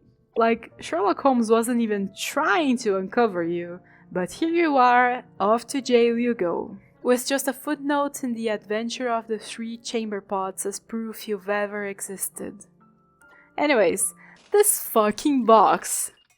So, the numbers in the square, added up, have to equal the number shown above. Simple, right? Wrong. Because this thing is impossible. I spent a good 20 minutes trying because the logic seemed simple enough. I just thought that it was bugged or badly designed so that it gave me impossible numbers to create. But no, off to the walkthrough I go. And turns out that all that matters is that last digit. So if the number up here is 5, the sum of the numbers can be 5, 15, 25, doesn't matter. Am I dumb? No, really, because Frogwares is treating this puzzle like a staple of the genre, not explaining anything, no hints, nothing. Bro, this is not a slide puzzle, this is not the invisible lemon juice sink that turns visible when you heat it up. You can't just not give us any hints as to what to do and expect us to do it. I have to remind you that these games are not marketed as like really difficult games, you know. They're just point-and-click adventures, so, you know. And what do we get for our blood, sweat, and tears? A letter giving instructions on how to apply makeup to the body. Man, we already knew that that's what's going on. Did we need to go through this chicken shit puzzle for this? And then, we hear a cab. Someone's coming. Quick, improvise. Oi, what you doing there, you? It's private in here. Calm down. We aren't here as tourists. We have come to collect our packet. Oh, well then, you just had to say. I was told that you weren't no tramps, but I weren't expecting that you was... Given your get-up, I guess your boss. Yes. Well, the subject ain't ready yet. I ain't done with it yet. You'll have to come back. Well, that's, a real problem. Now that we're somewhat trusted colleagues in business, we ask where we can find some organs, and the guy tells us that people don't sell them anymore, it's just not worth it. Back to Tumblety then, to that deal we had with Squibby to stop Tom Bulling from framing him as a killer. Another day, Another false lead followed by the police, Holmes? Mr. Holmes, the scribbler resurfaced. At last word, Pounce saw him racing to Central News Agency where he works. Excellent, Wiggins. And still nothing on the doctor? Sorry, Mr. Holmes. He's one sleek yank, but we'll find him. Good work. Here's something for you. Let's go!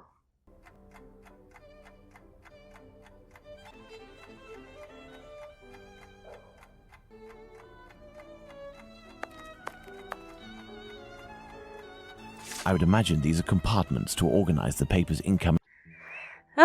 Games that weren't designed to be point and click. So, Bulling isn't here.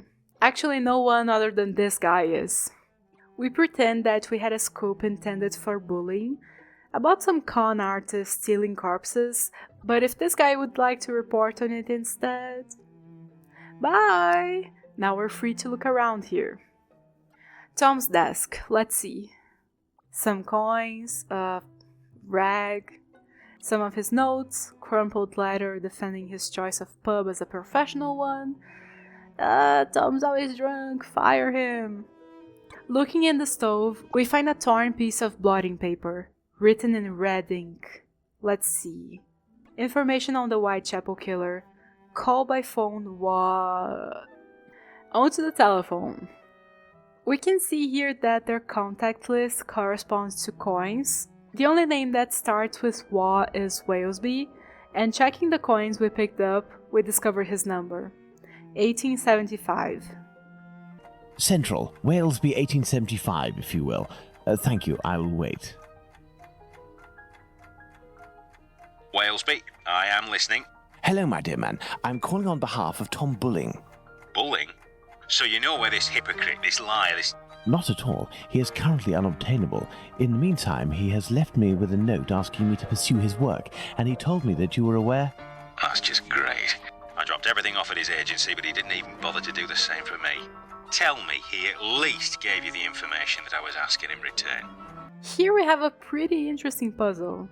We have to make up believable scoops based off of Walesby's requests. Sometimes they're strange. I think, according to Bulling, that Inspector Lestrade's team is looking for a rabbit with a bad cough. But Walesby seems happy with it. It would be pretty cool if we could, you know, fail the section by making something way too bizarre, or if there were multiple options to proceed, but no. Maybe next time, Frogwares. After somehow figuring out why civil servants make the best husbands, Wellesby tells us that there's a brown envelope near the dispatch cabinet, which they use to exchange tips with Bulling. Thanks! There are several documents in this file. Let's see. Spring Hill Jack. And what sparkle! Glistening and glittering in the evening light, like diamond rain after the shower has stopped, like snow in the sun, like 1,000 stars clustered in the midnight sky. And what red! Slick wet red, sparkling like sunshine, thick and rich as paint, gleaming like a pricked finger, like a stormy dawn, like first love.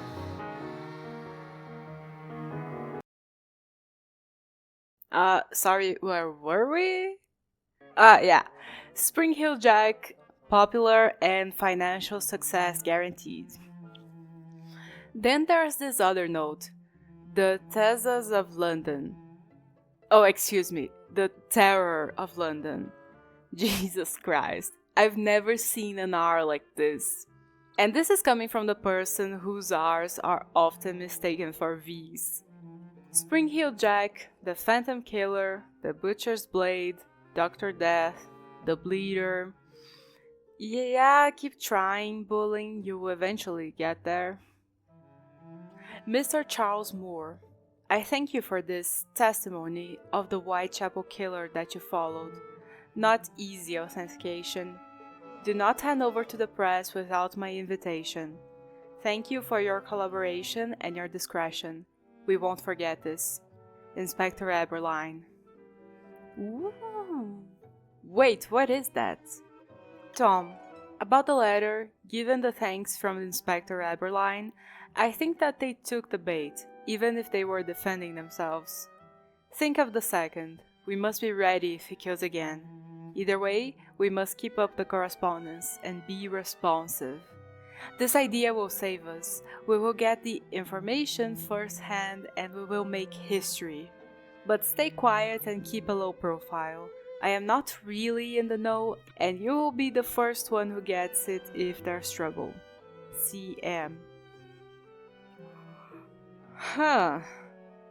To the police station?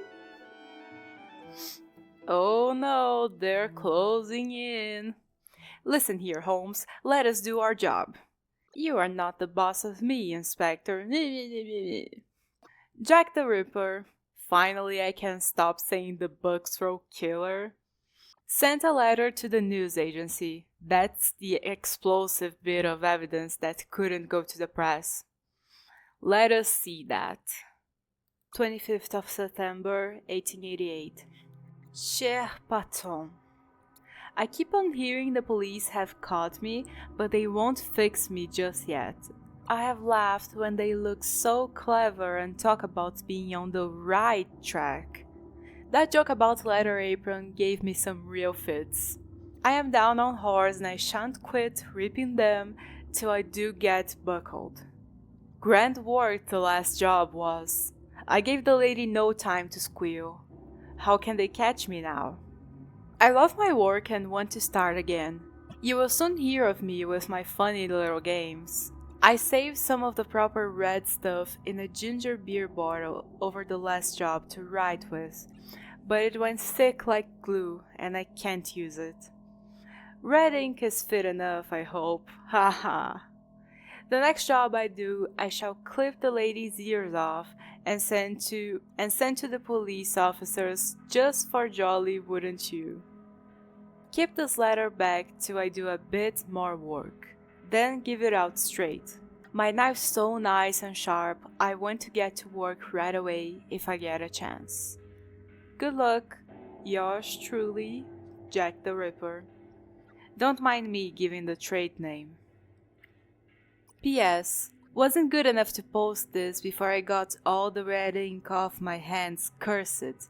No luck yet. They say I'm a doctor now. Haha. Okay, but that note from earlier and also the red ink. I think this is a good point to mention that this game is extremely well researched. Not just the hard facts of the case, but also theories, suspects, rumors about suspects, and yes, this letter as well. It's not the scanned letter or whatever it is. I think it went missing, but like, maybe it is the scan, but like, whatever. But Frogware shows a pretty similar font, to the point where I wasn't sure at first. But yeah, the in-game letter is more uniform, if you will. There was even a journalist who said that him and a colleague, Tom Bullen, had written the letter to help newspaper sales. Anyways, A+ on the details, fellas. At the Wasp's Nest... Oh, Watson, hey, I don't remember summoning you, but I guess I did. Watson stays outside to search for help in case anything goes wrong. Bluto must still be pretty pissed at us. And we go in to have a chat with Tom. Good evening, Mr. Bully. We know each other? No, however, I have some information that may be of interest to you. Talk, my friend. A pint for you if what you say is worth something. Does it have to do with the Whitechapel murders? Indeed, I know the identity of the man who wrote a letter to the police, a letter entitled Dear Boss, in which the author claims to be the Whitechapel murderer and is signed Jack the Ripper. What? It's a journalist who was inspired by Spring-Heeled Jack in order to strengthen the credibility and the seriousness of his agency. This new Jack will give him some first-hand information that he, in turn, will dole out sparingly to the authorities, as well as some carefully distilled indiscretions that the big papers will come to beg of him. He plays both sides off against one another and becomes the chief orchestrator of the rumour. He wrote this letter in this very spot, and he has red ink on his fingers. Like you. What exactly are you after, my friend?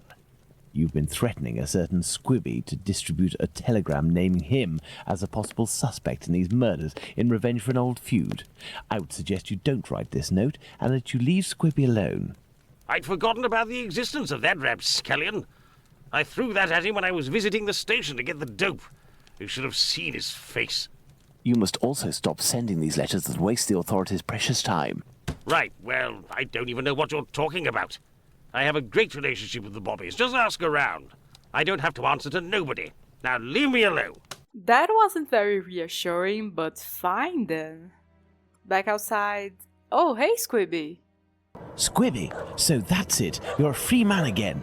We were just coming to the station to find you. Shh. Yeah, the Bobbies agreed to let me go and I came to see Bluto before ferreting you out.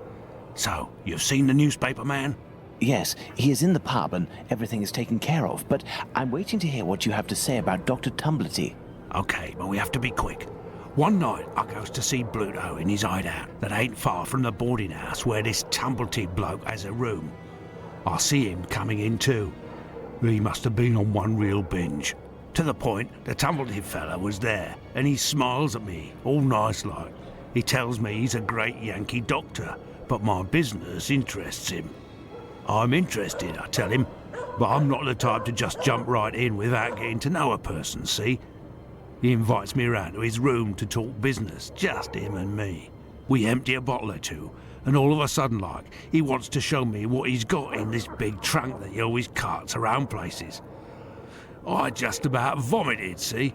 In these jars, just like pickles, you know, there were pieces of meat.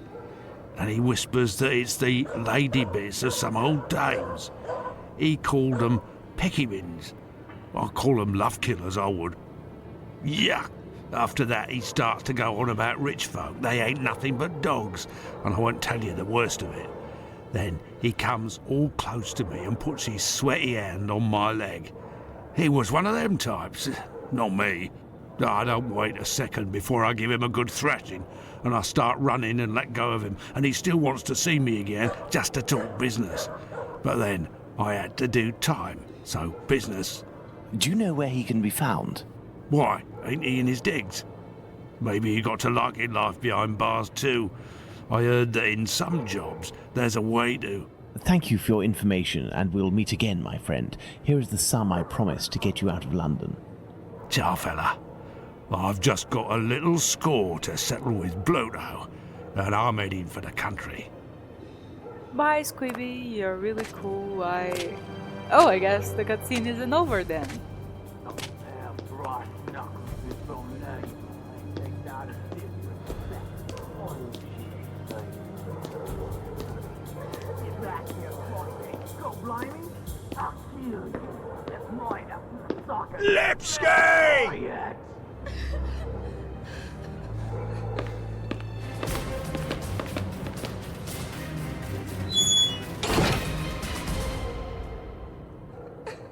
Well,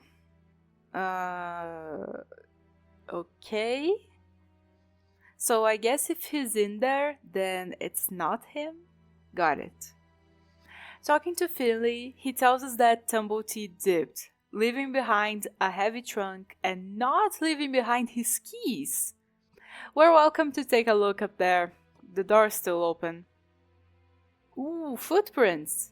We haven't had much chance to exercise Holmes's fascination with feet lately. Size 13 and the man was running. Fascinating stuff. Can we go in now? And now we have this puzzle. It's an all-American Civil War puzzle. Yeah.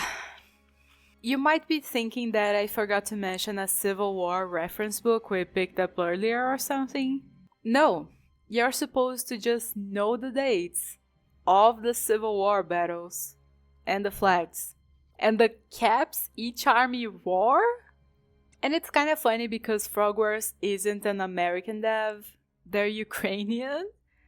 So either they really wanted to characterize Tumblety as an American, other than the 49 different times people call him Yankee, or for some reason people learn all about the American Civil War in Ukraine and they just thought that Civil War uniform is common knowledge everywhere.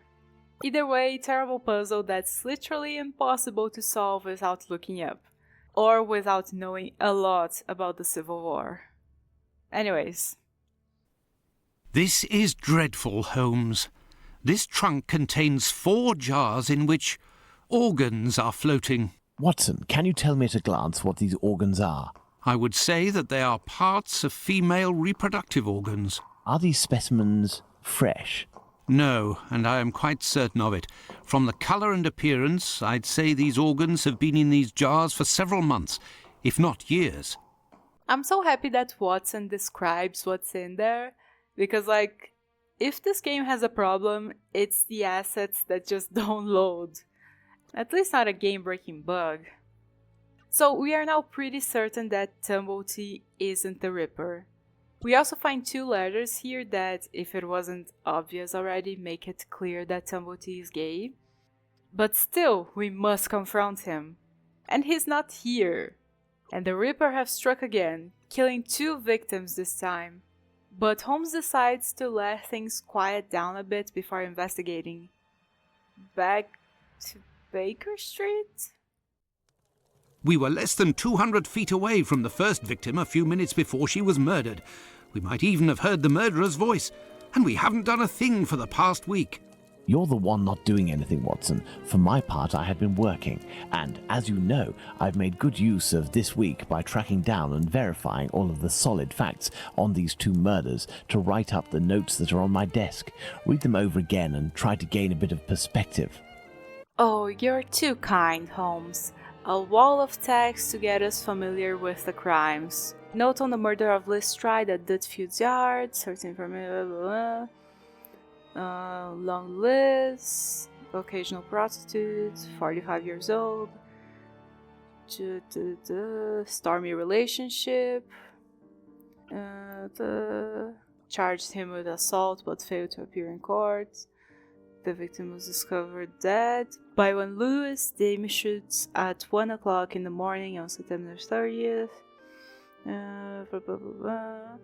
Put the time of death after 12:46 a.m. Cause of death hemorrhage due to throat injury. The weapon was a small knife. Okay, perfect. The right hand was open, blah blah blah blah. And then there's the note on the murder of Catherine Addles, 46 years old, occasional prostitute. She had a regular relationship, blah blah. The victim was found dead at 1:44 a.m. on September 30th by P.C. Watkins, who was on his rounds. He secured the area.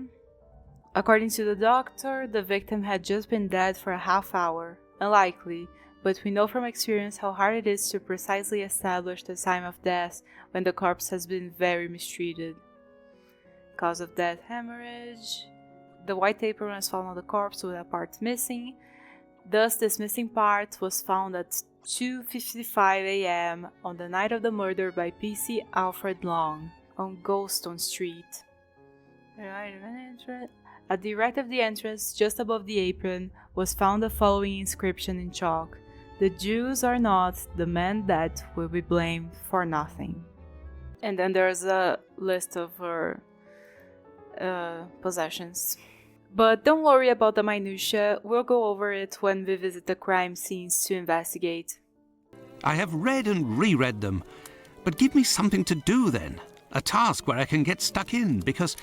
Find me a slaughterhouse that will give us exclusive use of its block for an hour.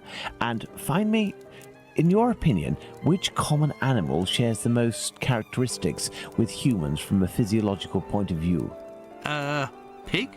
I don't even know why I asked that question. Pray, find a dozen fresh pig's heads, Watson. Not big heads, I prefer small ones. Sows? That's it, Watson. As soon as you have done that, let me know. I request that you search in Whitechapel. Who knows, perhaps you will learn something about where Dr. Tumblety may be hiding. There is also no shortage of slaughterhouses and pig's heads in those parts. Well, okay then. We go ask Lucy if she knows of any vacant butcher shops and of sellers that have small pig heads. And she tells us that her uncle passed away. Oh, I'm sorry to hear. Anyways, about those pig heads. Yes, Fletcher's the man. He was a regular client, owner of a little butcher's shop not far. But Miss Bella didn't want him to come, as long as he didn't treat his awful sickness. Can you point to his shop on my map? Certainly. Okay, thank you, Lucy. We head over to Fletcher's, but it's closed due to illness. Oh, well, more room for our experiments. We just have to find a man to borrow the keys. At the clinic, we ask about Fletcher, and Dr. Gibbons says that he gets treated for syphilis here, but left 2 weeks ago for the fresh country air. Good for him, but we still need his shop. Luckily, Gibbons mentions that Fletcher probably left his keys with Hardyman, the BB cat food seller. Outside the clinic, we meet the lovely Danny, and giving her a few coins, she tells us where Hardyman lives. Thanks! Maybe invest in a wig, Danny, that hair isn't doing you any favors. She also shares some gossip. 3 months ago, he lost his daughter, and just recently, his wife. He's going through a really rough patch. Poor fella. Anyways, off we go. Hardyman doesn't see why not do business with us, but he used the key to try and unjam his neighbor's key from the lock, and it broke. He can fix it though, we just have to pick up the pieces up here and... Oh, no. But what a... Oh, how dreadful. Kebabs, the same as Hardyman's, so he prepares his meat here. My word, these are innards. This bag contains butcher's equipment. Yeah. He does sell meat. Where do you think it comes from, Watson? That it falls from the sky? Anyways, we hand him the key in pieces and offer to pay his day's wages if he meets us at Fletcher's in 2 hours with a dozen pig's heads. Now that that's been taken care of, on to the niceties. By the way, I heard about your loss. My condolences. Ta, sir. I saw them die slow deaths. My little girl, her face was eaten by the disease. Thank you, my friend, and please forgive me for bringing up such painful memories. Go, I must do my rounds, and I will look for what you've asked for. Well, off to pick Holmes up and on to our experiments. Here's what we want to find out. If the killer could have used a single blade or if different knives were used to inflict the several kinds of wounds seen in the victims. And if that blade or blades point to a specific profession. We have 4 options of knives here, so we just test them and see if they make wounds similar to those found in each of the 4 bodies. With respect to the opinion of the medical examiners who noted that a butcher's knife with a long blade would have caused the eviscerations on some of the victims, we can assume, Watson, that he only used this type of weapon as it is capable of inflicting all of the wounds displayed. Furthermore, the Dutfield's Yard murder remains attributable, for the moment, to the Whitechapel Killer, if we are able to explain why the murderer used his knife in a different manner. Why not go there now? We will try to reenact the killer's actions that night. Our first objective will be to clarify, one way or another, the statements of Constable Smith as well as this Hungarian by the name of Schwartz.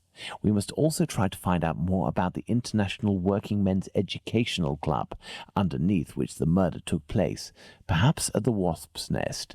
Yes, let's go to Dutfield's Yard or wherever, but quickly. I am in urgent need of fresh air. While we go inside, Watson stays outside to hopefully get some information from a constable. "Oh hey Bulling, what's up?" Talking to him, he repeats exactly what we saw in that cutscene. So the Ripper is two people working together? We shall see. Talking to the barman, we find out that Lipsky is sort of a slur for Jewish people. I mean, not exactly a slur because it is a real surname, but people use it as a slur. Meanwhile, outside, we talk to PC Smith, and he says that he saw Liz Stride talking to a man at around 12:35 a.m., so she was still very much alive by then. He also describes the man he saw, but he only saw him from a distance and from behind, so I don't think his testimony is worth much. Either way, he was wearing a dark cap, holding a packet, dark hair and mustache, and seemed like a respectable type. Around 26 years old, but I don't see how you can estimate someone's age without getting at least a moderate look at their face. The constable also talked to the president of the Workers' Club, which sits right next to the courtyard where Liz Stride was murdered, and he went through that very passage at around 12:40 and didn't see anyone else. So now we can head over to the scene of the crime and put the timeline of events together. Actually, I'm gonna let Holmes explain this one while I drink some water. And you should too. Midnight, the Socialist Club meeting ends. The members, mainly Jewish men, gradually begin to leave the club in little groups or alone. 12:20 a.m., the American leaves the Socialists Club for some fresh air. The street is deserted. 12:30 to 12:35 a.m., Smith notices Liz Stride talking to the man with the package.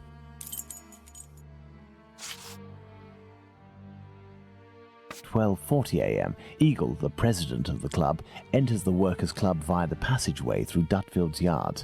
He passed through Dutfield's Yard. If Liz Stride had already been killed, he would have had to walk over her. The murder, therefore, had not yet happened. 12:43 a.m., Israel Schwartz passes by Dutfield's Yard and witnesses the attack on Liz Stride. 12:44 a.m., Schwartz crosses to the other side of the road. The attacker sees him and yells, "Lipsky." The attacker must have shouted to his accomplice at the end of the road, "Lipsky," indicating at Schwartz using his head in an attempt to scare off this undesirable. 12:45 a.m., Schwartz runs away, followed for a short distance by this man. 1 a.m., Mr. Diemschutz wants to enter with his cart, but the pony refuses. We know that the murder took place between 12:45 and 1 a.m. Mr. Diemschutz, therefore, must have disturbed the killer. Let's place Liz Stride's murder on the timeline, Watson. 12:45 to 1 a.m., the murder of Liz Stride. It took place in this very spot, as the traces of blood were very confined. We will come back to this point in a few moments to elaborate on what could have happened. Well, perfect. Now it's time to look at our just cartoony enough to allow for that teen rating corpse. The right hand is bloody, probably from just after her throat was slit and she instinctively tried to stop the bleeding. The left is holding a bag of pastilles, one clean cut across her neck. Her knees and dress are clean, while the ground is muddy. Doesn't seem like there's anything else here. Let's put 2 and 2 together. We can surmise that Liz Stride didn't struggle on the ground, so she was killed upright. More left-handed, right-handed logic that I, for the life of me, cannot understand. But hey, the killer's right-handed. The killer is strong. Okay, back to the basics then. Considering that the wound wasn't very deep, and she even had time to hold her hand up to her throat, the blade used was probably thin. And finally, considering the angle of the blow and blah blah blah, the killer is probably about the same height as Liz, who is about 5'5", I think. We have 2 possibilities. The first is that Liz Stride's killer and the attacker, seen by Schwartz, were one and the same man. The second is that Liz Stride meets a client. After some discussion, they head towards Dutfield's yard to do their business. As soon as they arrive, the attacker appears while his accomplice keeps watch. Schwartz's arrival dissuades the 2 men from lingering. They leave the area and leave Liz Stride in a tense state, but glad to have kept her client. He will be her murderer. Both hypotheses are possible, but an incongruous detail will serve to corroborate one of them. An incongruous detail that we were able to establish regarding the Hanbury Street murder. Which one would that be, Watson? The bag of pastels, Holmes. The bag of pastels. Indeed, Watson. If this woman had to defend herself against an attacker, why would she have held onto this bag in her hand? It didn't fall because this woman's hand tensed at the moment when she fell to the ground. Therefore, Watson, we know the killer distracted his victim's attention by making them take something out of their pockets. Why didn't he slit her throat like the others? He must have feared a struggle with this strong-willed woman. Why didn't he eviscerate her? Because Louis Diemschutz arrived. Do you think the Whitechapel Killer is behind this murder, Holmes? Yes, and now this murder has been linked to its rightful perpetrator, it will take on deeper meaning when we have examined the facts from that night. Let's go to Mitre Square, where Catherine Eddowes was killed. And make haste, Watson, as we have another murder to commit in 40 minutes. It's really interesting, I think, how Holmes reasons red herrings away. Anyways, let's check the Mitre Square surroundings. Oh hey, Mr. Solomonovich. Whichever one you are. Hello, you must be Abraham Solomonovich, am I right? Yes, that's me. But I know you. You brought a lad to my place to take care of a cat, and I loaned you my mask. That's me. May I present? Dr. Watson, of course. Delighted. And you? I have known for a few days that you are a detective by the name of Sherlock Holmes. Is that so? You don't miss a thing, do you? It was the children who gave me away. Am I right? They didn't want to, but I gained their confidence by offering them a small comb and half a cake. They made a good deal out of it, so I don't blame them. However, I must request, as a personal favor, that you do not reveal my identity. You have my word. Curiosity is just killing me, as you may have guessed. Would it be breaking an oath to confide in me the nature of the investigation that you are leading? Does this spot where we are now in Mitre Square mean anything to you? A demon lives in this city, Mr. Holmes. These unmentionable acts degrade the human race and put the Jewish community in terrible danger.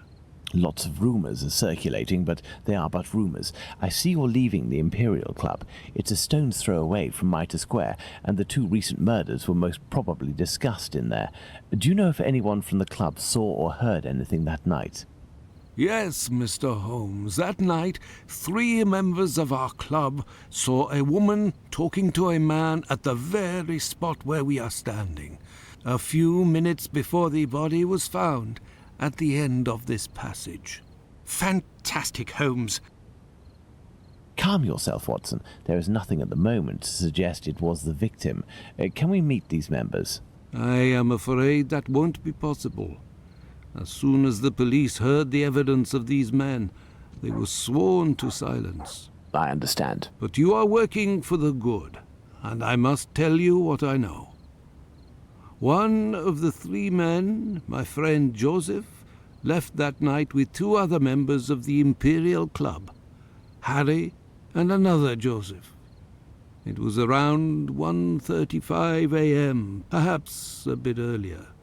When Joseph, not my friend, but the other, the Aldgate butcher, exited, he saw a man and a woman in discussion at this very spot where we are. These men must have been about 16 feet away from the couple. That's about right. So Joseph, the butcher, said to the other 2, while pointing at the couple, "Look, I don't like going home alone when I see this kind of people here." My friend Joseph looked at them without noticing anything strange and didn't understand what he meant. They had the look of 2 rather unkempt people, but no more than that. After the murder, did these 3 men tell the police what they had seen? Not quite. Harry stated that he hadn't seen the couple. As for Joseph, the butcher, even though he was the one who commented on them and pointed them out, said that he couldn't remember anything except that the man was about 3 inches taller than the woman, who was 5 feet tall, no more. My friend Joseph, on the other hand, did his best to cooperate with the police. And what did your friend Joseph say? What did this man and woman look like? The man must have been 30 years old, about 5'7", light complexion, and a fair moustache. He wore a loose, dark jacket, a grey cap, and a red scarf around his neck. But he said that he only saw him for a brief instant, and it would be impossible to recognize him. And the woman? He only saw her from behind. She had her hand on the man's stomach and seemed to be pushing him. He said that he remembered that she was small, was wearing a black jacket and a black bonnet. After his testimony, the police took him to see the clothing of the deceased, and Joseph said that they looked identical to those of the woman he had seen. Like I already said, he only glanced at the 2, as he was headed with the others in the direction of Aldgate. One final question. The Imperial Club is a Jewish club, isn't that correct? Indeed. Thank you for your help, Mr. Solomonovich. Bah, it was nothing. We must at all cost prevent this demon from striking again, and the police seem to have some difficulty in doing that. I wish you the best of luck, Mr. Holmes. Huh. What stands out to me is that Joseph, not his friend, the other Joseph, commented that he didn't like going home alone with people like those around. Well, like, they're in Whitechapel. And the others didn't notice anything strange, so perhaps Joseph actually knew the man. Wait. An acquaintance of our acquaintance apparently knows who Jack the Ripper is then. But we still have stuff to investigate here, so put a pin on that. The other 2 exits don't have anything interesting to show, so on to our cartoony corpse and oh my god. Yep, this and more is what I was talking about earlier. Don't give in to your morbid curiosity if you don't think you can handle it. The nose and eyelids were cut off. The cheeks were carved to look more gaunt, 1 wound across the throat, objects around her, a symbol close to her hand. The torso was cut from the sternum all the way down, and the kidney and the uterus were removed. Part of her apron is missing, which wouldn't mean anything if we didn't have further information on that rogue piece of fabric. Finally, the inside of the thighs is clean. There were no relations. Holmes and Watson discuss the findings, and Holmes mentions that he doesn't think these attacks are gratuitous anymore. They have a rhyme and reason, and aren't just because these women are the most vulnerable victims available. But more on that later. Right now, let's go back to the timeline. At 1:30 a.m., PC Watkins didn't see the corpse on his rounds. We conduct a small experiment to see how close someone with a lantern would have to get to this dark corner to actually see someone. And yeah, the murder had probably not taken place yet. There's no reason to suspect police incompetence, by the by, since Watkins found the body the very next time he passed by Martyr Square. At 1:35, Joseph and Harry saw a man and a woman arguing, so no murder yet. At 1:42, PC Harvey arrives. He didn't actually enter the square though. So we go to the church passage and come back with the lantern, discovering that, yeah, at the distance Harvey was at, he couldn't have seen anything in this corner.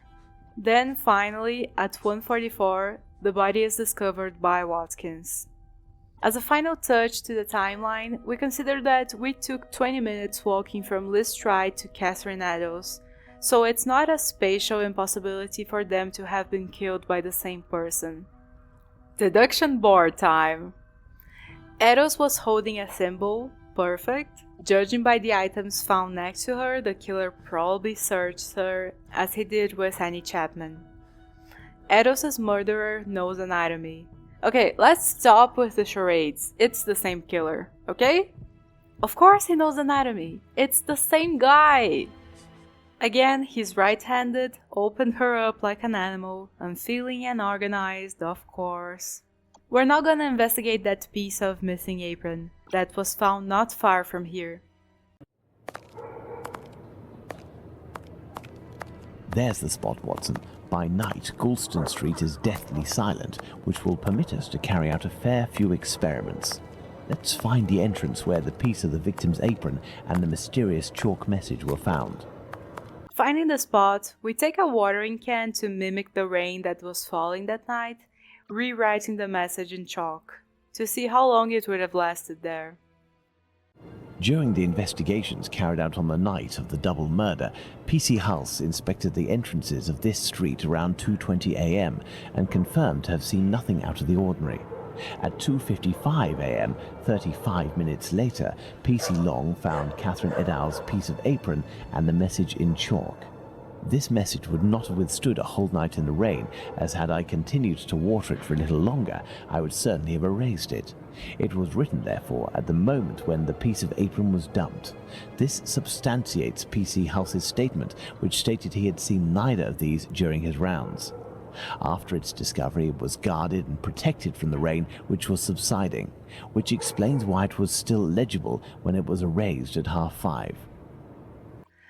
Once again testing the point of view, yep, the policeman would have seen the message written, even if they were walking down the middle of the road. PC Long, who found the piece of apron, was examining the interior of the entrances, and yet nobody would have predicted that this piece of material would be discovered on the very night of the murder by a policeman on patrol. What are you trying to get at, Holmes? Let's look at this message on the wall, Watson. The Jews are not the men that will be blamed for nothing. In other words, the Jews were possibly blamed for nothing, but that will no longer be the case. Reading this message naturally begs one question. What would that be, Watson? Why? Indeed, Watson, why? For what reason would one have the right to blame the Jews in the future? Remember, Liz Stride was killed near a club for socialist Jews, Eddowes not far from a synagogue and the Imperial Club, and finally, this piece of apron dropped here. This building is occupied by Jewish families. The killer really did go out of his way to incriminate the Jews living in the area. It's a bit obvious, Holmes. Yes, but with the rumors, Watson, the author of this message would have received a response to his strategy. You are right, Holmes. So perhaps it's a good thing this message was erased. Whoever took the decision to do this is a man of great wisdom and courage. Let's return to Baker Street, Watson. I have some pipes to smoke to help me think more clearly. I mean, that's interesting, but doesn't seem like it'll help to narrow suspects down. Like, especially back then, it was just so easy to have Jewish people take the blame for whatever. Any serial killer planning to pin the blame on someone else would have done that. Anyways, back to Baker Street. I had nightmares all night, Holmes. As for you, I bet you didn't get a wink of sleep, did you? It's this chalk message business, isn't it? Among other things. And this lunatic is still running free. If only we knew what he looked like. But we do know, Watson. We have a fairly accurate description. I must have missed an episode of your adventures, Holmes. Not only have I heard you discredit the value of our eyewitnesses, but the few descriptions we do have don't seem to correspond. An inaccurate account can regain its value if we can discover why and to what extent the truth must be rewritten. We've learned a great many things tonight, and I'm able to tell you what our man looks like. Really? Yes, and we're going to need a few things, Watson.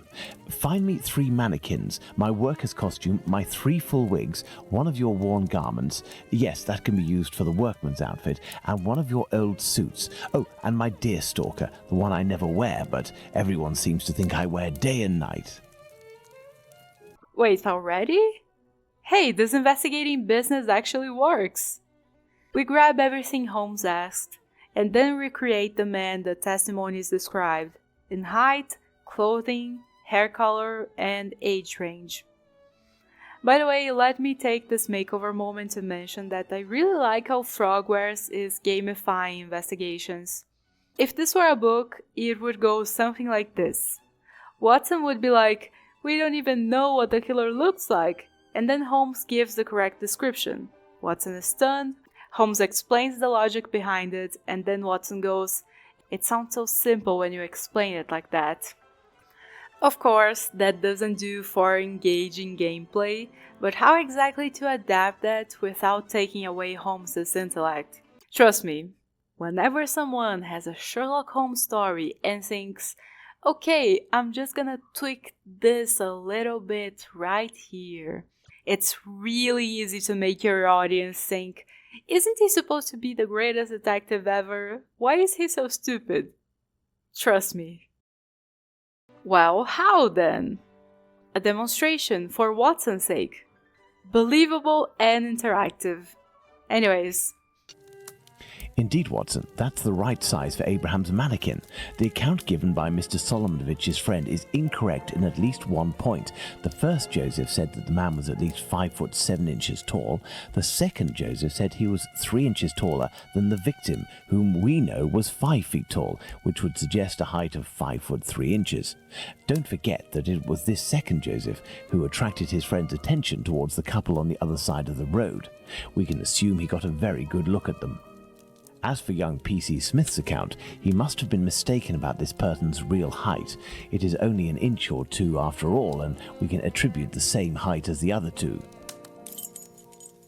Okay, now that we've adjusted the heights, we think about the other disparities between the accounts. First, hair color. Let's remember that Joseph took a really good look at the man in a well-lit area and said that he had fair hair. The other 2 witnesses saw him from far away, just for a moment, in poorly lit areas. So Jack the Ripper must be a blonde, all things considered. Then we have this age range thing, which honestly I didn't understand. I think you're meant to narrow it down one by one, judging by the answers in the walkthrough, but I did not get that from the game.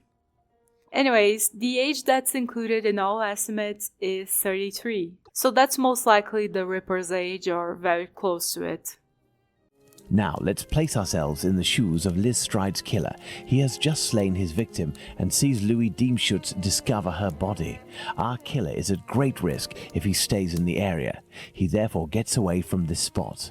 But he wants to kill again. However, he might have been spotted in the area before having committed the murder by a constable on his round, perhaps, who managed to get his description. What do you think the killer will do? It's the only possible explanation, Watson. The man returned to the safety of his lodgings and then decided to go out again with new clothes and repeat his sinister nocturnal work. That's how the discrepancies between the witnesses with regards to clothing can be explained. What a cold-blooded animal! And what determination! Powerful motives are pushing this man. Thus, we can conclude that the respectable man with the package may very well have been seen by the 2 Josephs. Outstanding, Holmes! But still, our pool of suspects is way too broad to do anything. Let's work on the where now. Where exactly are his lodgings? Armed with a map of Whitechapel, pencil and compass, we start by placing down each of the murders on the map. Then we connect them, like so. The killer must live near the intersection there, but we can still narrow it down further. Let's focus on the night of the double event, since our working theory suggests that Jack the Ripper returned to his home to change after Stride, then killed Daedalus. We estimated that he left the scene of the first crime at around 1 a.m. and he was seen by Joseph and Harry at around 1:35 a.m. Considering that it took us 20 minutes to walk from point A to point B, doesn't leave our killer a lot of wiggle room to travel all the way to the other end of Whitechapel to change clothes, does it? So far so good. But then Holmes says this. We must determine the area in which one can go from Dutfield's Yard to Mitre Square in less than half an hour. To do this, let's draw an ellipsis. The length between Dutfield's Yard and Mitre Square corresponds to 20 minutes. By adding half, we get a distance of 30 minutes.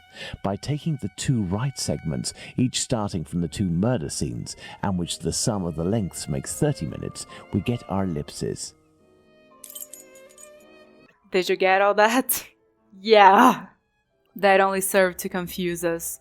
But the translation is, we have to draw an ellipsis and its edges are the crime scenes.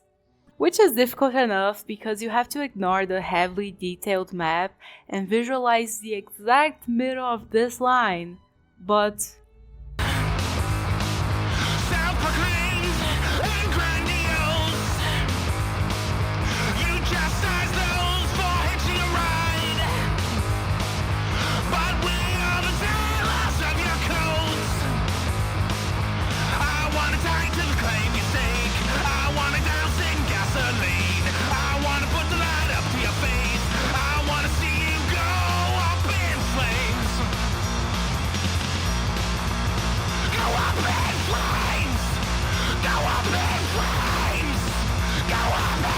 after a lot of attempts, I decided to look up the solution, because I'm clearly missing something here.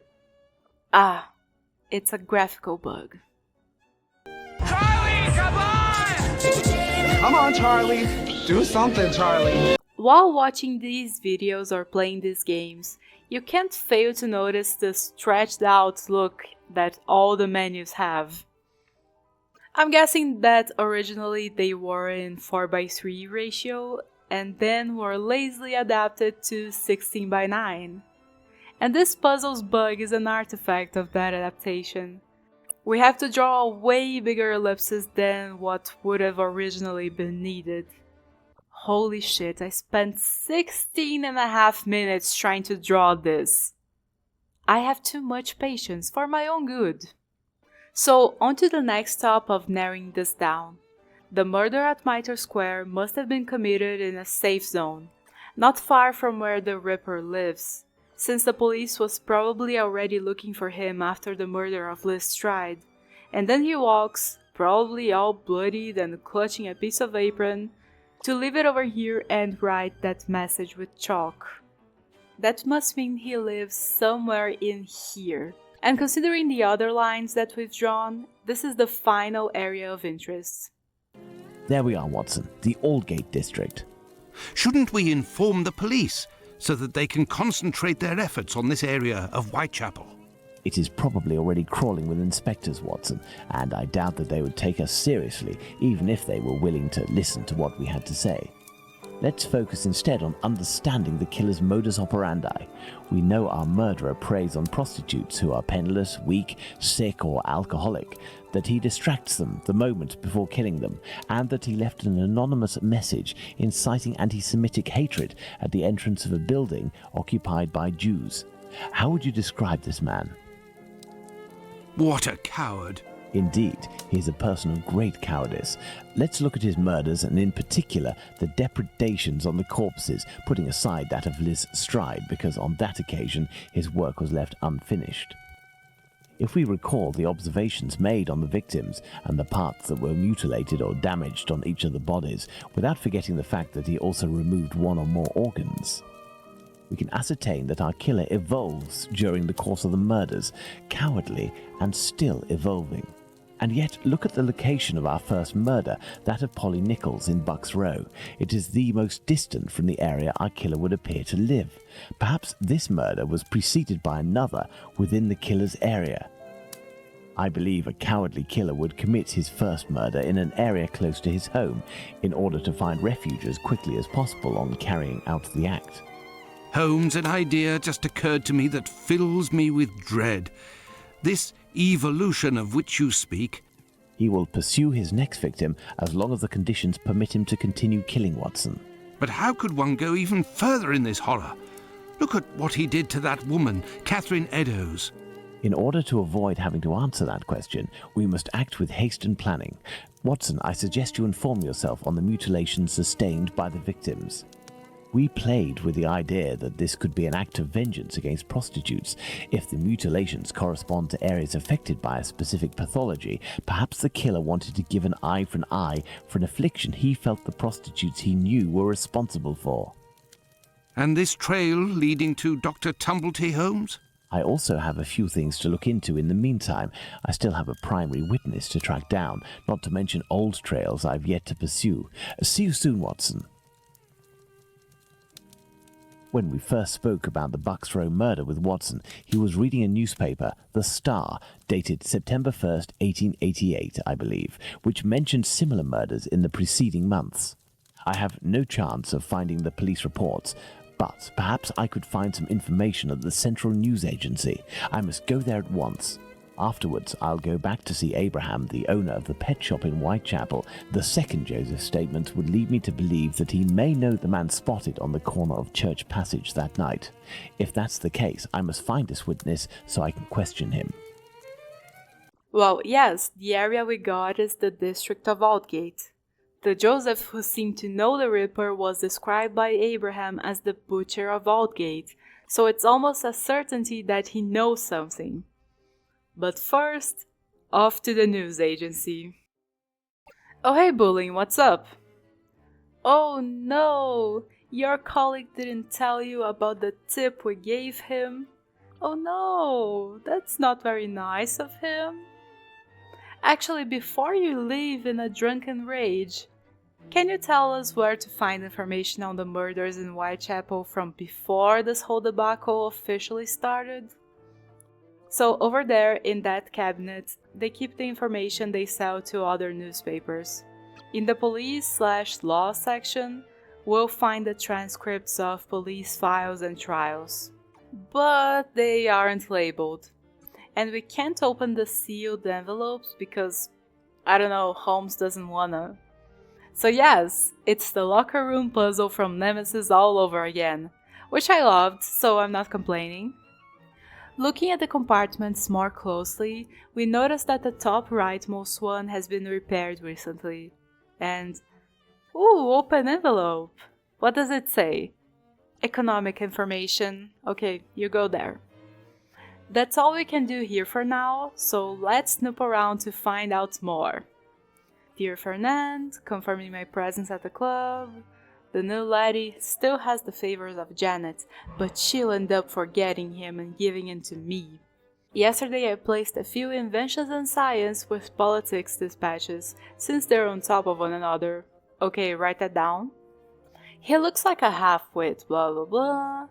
Politics with society on the right, and economy its neighbor. Okay, perfect! We can now label 3 more compartments. What else? The world and society sections cover too many topics and keep overflowing to the boxes below them, police and culture respectively. Okay, so culture goes there, and we're not sure about world yet. I mean, it's probably this one, but we gotta solve the whole puzzle. Man, what the heck? Blah blah blah. Ah! The weather section is almost always empty. Write that down. There's another letter right here, let's see. My first week at work was very grueling. So sorry to hear that, dude. Politics and society are side by side, sports is under economy, front page news is the first compartment, and more venting. Fantastic. Fabulous even. A bill for the repairs done to the news and brief compartment. Okay, perfect, so you go there, and we have the information to guess here. And there we go, what can we find about the previous murders? We get 2 testimonies that might be of interest. The first is about the death of Elizabeth Smith. TLDR, she was attacked by multiple men and... look it up if you want, it's disgusting, disturbing, etc. Also a real case. What's important here is that she was attacked by a group, so not the Ripper. Like, if you and the boys tortured random women for sport, and then one of you started murdering and mutilating them, one would assume that there would be some internal turmoil in the group, and someone would have squealed by now. The second testimony, though, is very interesting. The victim was Martha Tabram, 39, an alcoholic, a prostitute, stabbed 39 times. Well, that's what we had to do here. On to Abraham's shop, to hopefully get in contact with Aldgate Joseph. Huh? Closed until further notice? Beep beep. Good evening. Oh, good evening, sir. Do you know why Mr. Solomonovich's shop is closed? No, I don't. Perhaps his cousin, the cobbler, knows. But I believe the police came to take his animals. I think that might have something to do with it. When was this? During the day. The kids you were with the other day were there, they told me. They just came by to ask for some cat's meat. They didn't have any money, but I gave them some anyway. Ah. Is something wrong? It's just that there was a little girl with them, the same age as mine. My little girl who went away with her mother, with the angels into the sky. Dr. Watson told me about your loss. Please accept my condolences. Would you like to talk about it? How did it happen? The illness, sir. My poor little girl was in agony, and her face and body were ravaged by the disease. Her face? Yes, she looked like a ghost. What illness was it? Dr. Gibbons tried to explain when I took my little girl to see him, but I didn't understand. I am sure that he was trying to insinuate it was my fault. I'm sorry, but I don't want to talk about it anymore. I understand. Farewell. Let's go and see Dr. Gibbons.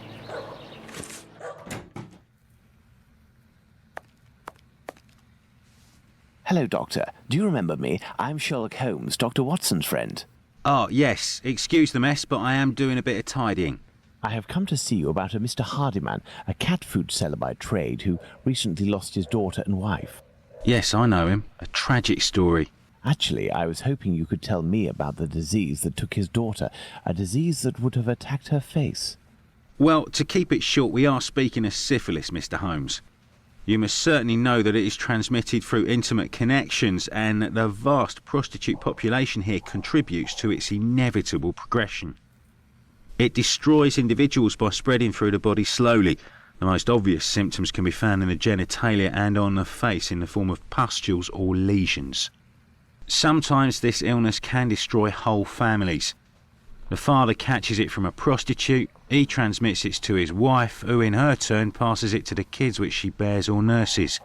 These cases are numerous in the vicinity.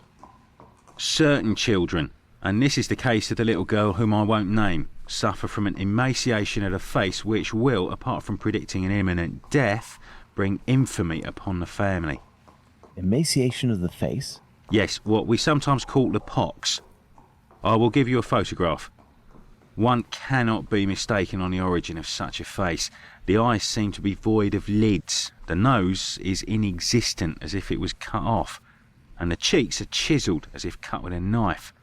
This loss of facial matter, this emaciation, is in this area often the gift from a father to his children. Can I keep this photograph? I should destroy it, but If it can remind you that one must sometimes think twice before giving in to physical attraction. I always seem to find myself alone in such cases. Thank you, Doctor. Oh, Jesus Christ. I'm not kidding when I tell you that I was jump scared by this picture. More than once. Also, I ended up looking into congenital syphilis symptoms, and despite this game being really well researched, I couldn't find anything describing what Dr. Gibbons just said. But I did find out that it can result in some pretty unique symptoms, like shortening of the little finger, known as the Dubois sign, and saber shins, which makes the shin bone grow not straight. There's this portrait of Dutch painter Gerard de la Hesse, who had congenital syphilis, and I guess I can see the nose thing. Little bit, if I squint. Anyways, let's go talk to Mr. Solomonovich. The other one. Hey man, where's your cousin? Someone had seen Abraham telling you something and making big gestures near the Imperial Club. A vicious rumor quickly spread, and it has caused him great injustice. A slanderous denunciation attracted the authorities' attention to my cousin's shop. Abraham must be in the process of answering their questions. Oh no, sorry to hear that, but I'm sure he'll be out in no time. By the way, do you know Joseph, the butcher of Aldgate? Bro, do you know how many Jewish Josephs work as butchers in Aldgate? I'll see what I can do, but no promises. Well, back to Baker Street.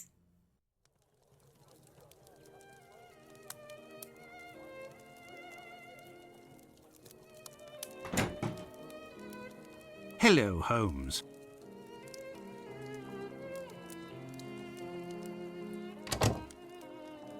Good day, Watson.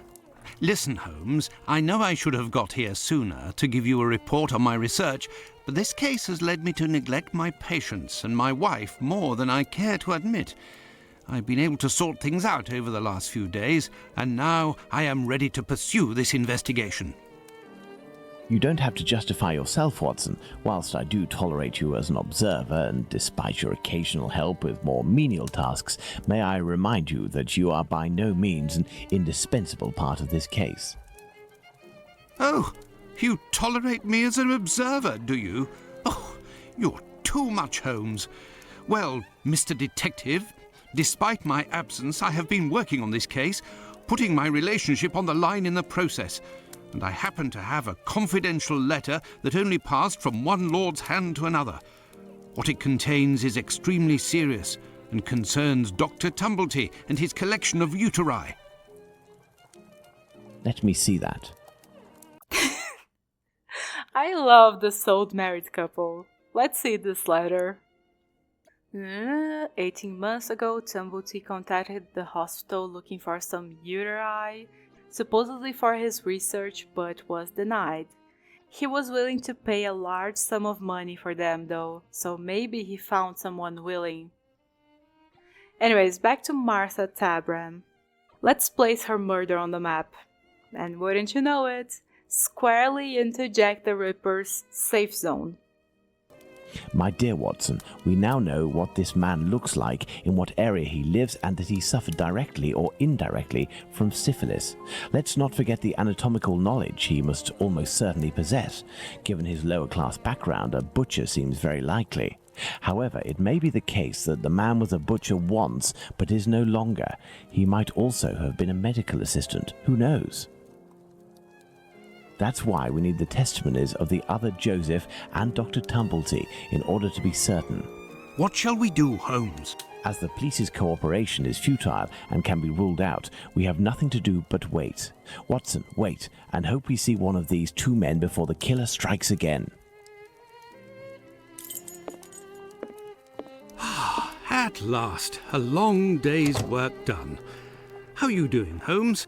Fine, Watson, just fine. I suppose you still haven't heard any news from Whitechapel? No, Watson. It's been almost a month now. Who knows? Our killer may have brought justice upon himself, overcome by remorse and ignominy for his actions. Not a chance, Watson. You haven't done anything about the story of a kidney that was sent in the post and reported by the papers. Why not? The killer left a message on one occasion with the intention of harming. The letter accompanying this package served no purpose other than to give value to its recipient and arouse disgust against its sender. The killer has never done anything for nothing. In order to authenticate the Galston Street message, he left an indisputable piece of evidence. Can we really say as much about this kidney? I don't know. All I know is that there are letters piling up on your desk. Isn't it time to move on to another case? Absolutely not, Watson. I think that the other Joseph is reluctant to meet me. The man he saw must certainly have put the fear of God in him, a man well known for his violence and his hatred towards Jews. There can't be any shortage of those in Whitechapel. I have hope yet. As for Dr. Tumblety... We found him, Mr. Holmes. We found him. Who's that? Dr. Bumblebee. He's been locked up by the bobbies, but they've let him loose. Oi, he was looking round like a rat who's scared of his own shadow. He's gonna do a run at years. Watson, this is our chance. The game is afoot. Let's hope that Tumblety will go to collect his trunk. As for you, my little friends, thank you for lifting this burden that has been on my shoulders for almost a month. He is here. The doctor is here, up in his room. Peeking through my door, I saw him go up the stairs, and I think that he has a pistol. Regarding the trunk, did you do what I told you to? Yes, I jammed the lock and filled the trunk with stones. Should we call the police? Absolutely not. Go home, lock your doors, and if you hear a gunshot, shout as loudly as you can. Watson, we must disarm this man at all costs before attempting to confront him. Come, have your pistol at the ready and stay alert. Don't move a muscle or I shoot. Who? But what is going on? Bravo, Watson. I take back everything I ever said about your less than full involvement in our investigations. Listen, Mr. Policeman. I already told everything to your colleagues at the station, so... Don't you believe it, sir. We're not with the police. We are here to talk about human organs, an area in which you seem to have a great deal of interest. What? But who are you? We are the ones holding the pistol. Listen, Tumblety, tell us everything you know and you will be spared from the noose or a bullet. Have you tried to get hold of any female genitalia from someone during these past months? So that's it. You English. Listen, as it happens, I do have a collection of female genital organs which I hold dear and never miss the chance to show my friends whatever the occasion. If you knew what I feel when my eyes meet the young men's as they contemplate with astonishment and disgust this soft and flabby skin that they worship and place at the center of all their passions. Women repulse me, gentlemen. They are one of nature's greatest mistakes. Lying, haughty, and most of all, nauseating. No, sirs. Men, mankind, we are not made to soil ourselves with such animals, and it is my task to educate my peers, like the ancient Greeks used to do, and put them on the path to masculine relationships, the only kind worthy of our intelligence. My God, this man has lost his marbles, Holmes. You haven't answered my question. Did you attempt to obtain any female organs? Indeed, but a long time ago. I was living in Liverpool at the time. A few of my specimens were starting to lose their freshness. But despite the sum proposed, the heads of the university hospitals refused to accede to my demands. The fear of what others would say, certainly. I know nothing more similar to an arrogant fowl than an English doctor. Yakety-yak, always showing off in the courtyard with their haughty airs. And as soon as... Shut it, Tumblety. So, was it you who killed all of these women? Yes or no? I regret to say that it was not. If I had really wanted a few more uteri, I would have had them brought in from the United States, where it would cost me much less than here. Or I would have shown a few gold coins in the hallways of a morgue or a hospital in London, and they would have kissed my feet to sell them to me. And not taken the least risk. But kidneys are all the latest, aren't they? I think that I could find one tomorrow for less than £1. In short, gentlemen, I do not know your killer, and I don't know why he's doing that. But if you come across him one day, please send him my friendship and my deepest respect. You've gone too far this time. Come, Watson, let's not get carried away now. Thank you for your assistance, Doctor. If I may offer some advice, you should leave England as soon as possible. Each day that you remain in this country is a risk that an intelligent man would not take. My pistol? Without that, it will be even more risky. Can we believe this man, Holmes? He can't be the murderer, and his story regarding the organs fits. But we can't afford to take the slightest risk. I will ask the Baker Street irregulars to follow him. Listen, lads, when Tumblety leaves here, follow him discreetly and come and tell me as early as possible tomorrow where he is currently residing. Understood? Understood, Captain.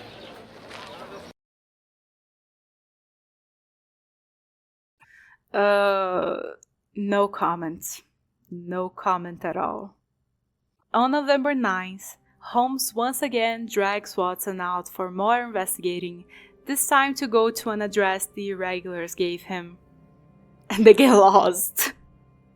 And apparently Holmes has been watching Lord of the Rings lately, because he's embodying his inner "a wizard is never late" Frodo Baggins here. We are lost, Holmes. No, we're not, Watson. We are heading for the very street I'd hoped for, but as I wasn't sure it was this one, I've made a few big detours in order to find the right one. I'll know it when I see the name. Why, of course, Holmes. Why didn't I think of that? The great Sherlock Holmes can't... We then see a man, seemingly in great distress. How are you, my friend? Are you not feeling well? No. My friend is a doctor. He can take care of you. Don't go there. He came here and he... Now, Watson, take care of him.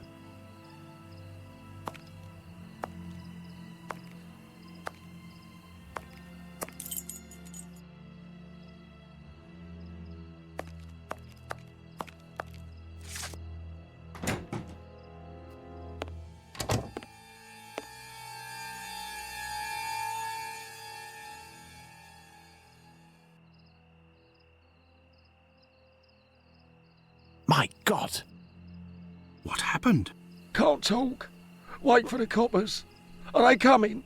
My eyes are crying. No. Go find them too, mister. I'll stay here and keep an eye out. Go! No, I must await my friend. Ah, here he is. Watson, are you there? How are you?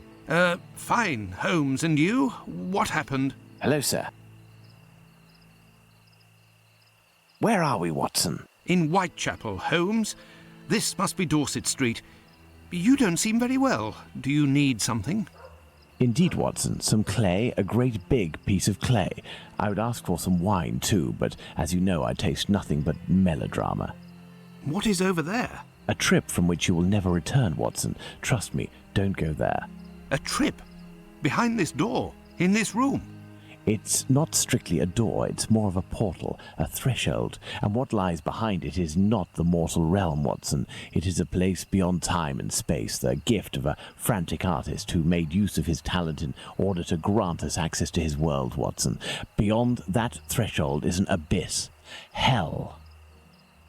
The police won't take long to arrive, and the last thing I want is to waste precious time on them. Could you lead me out of this area and take me home?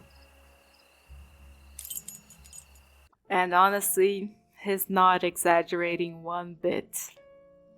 Back to Baker Street, Holmes recreates the basics of the crime scene with some clay, and even though this is nothing compared to the actual scene of the crime, Watson is not feeling too good. Before I go into the specifics, I want to say that I personally like the theory that this last murder, that of Mary Jane Kelly, was not actually the Ripper's doing.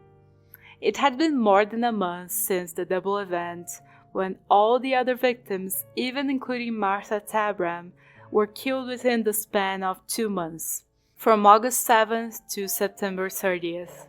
Mary Jane was much younger than the other victims, at around 25 years old. She was murdered indoors, and, well, the extent of her mutilations were much, much greater.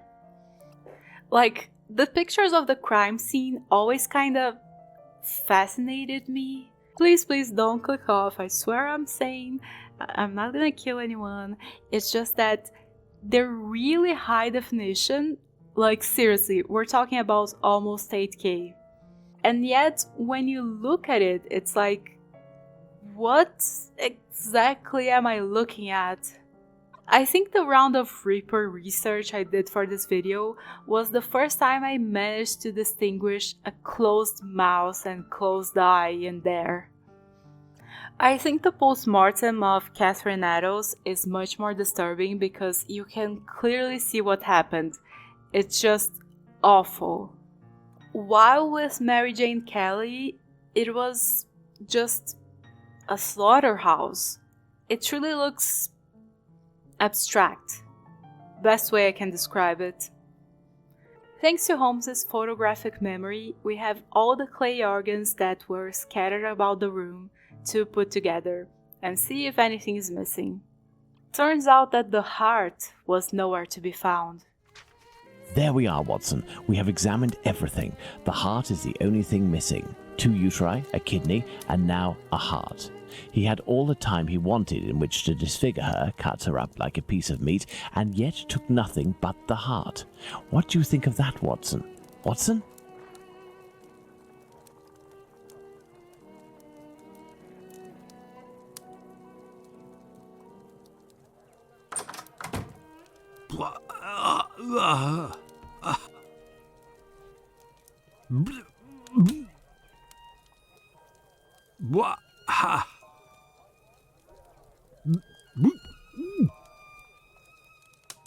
I dread to think how you'd react if you saw a corpse. I'm returning to Whitechapel, Watson, to Isaac's. If the heart tells you to come with me, if the heart tells you a little wordplay there. Off to Isaac's, maybe he finally found Outgate Joseph. On the way there, I'll tell you about the Wikipedia deep dive I went on. I think the pipeline was Jack the Ripper, Inspector Abeline, Prince Gay Eddie, Lady Sybil Fane, The Souls, Harry Cust, and then finally, Cyril Flower.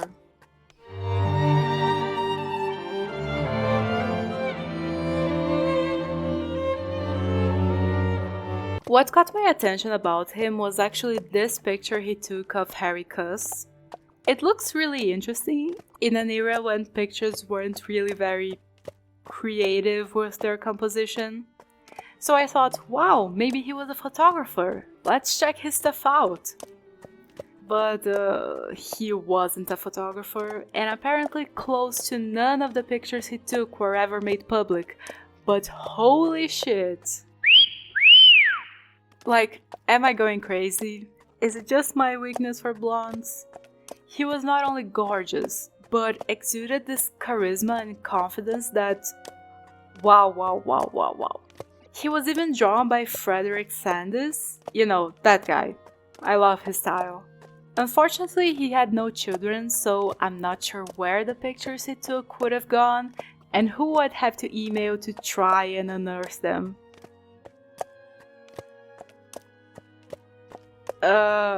Anyways, back to Jack the Ripper investigation.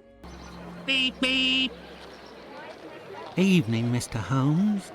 Hardiman tells us that Abraham still hasn't reopened his shop, and he also tells us about an interesting theory of his regarding the identity of the Ripper. Everyone in the area is pinning it on a Jew, but I don't believe that for a second. Why? Because Jews don't like blood, you see. They're not allowed to eat it, and they have to drain the meat before cooking it. It's true that they eat animals, but they are fanatical about all kinds of silly things. I don't know much about their rituals and all, but I know that a Jewish butcher can't just do whatever he pleases with his knife. He has strict kosher rules to follow. That's actually really interesting, Hardiman.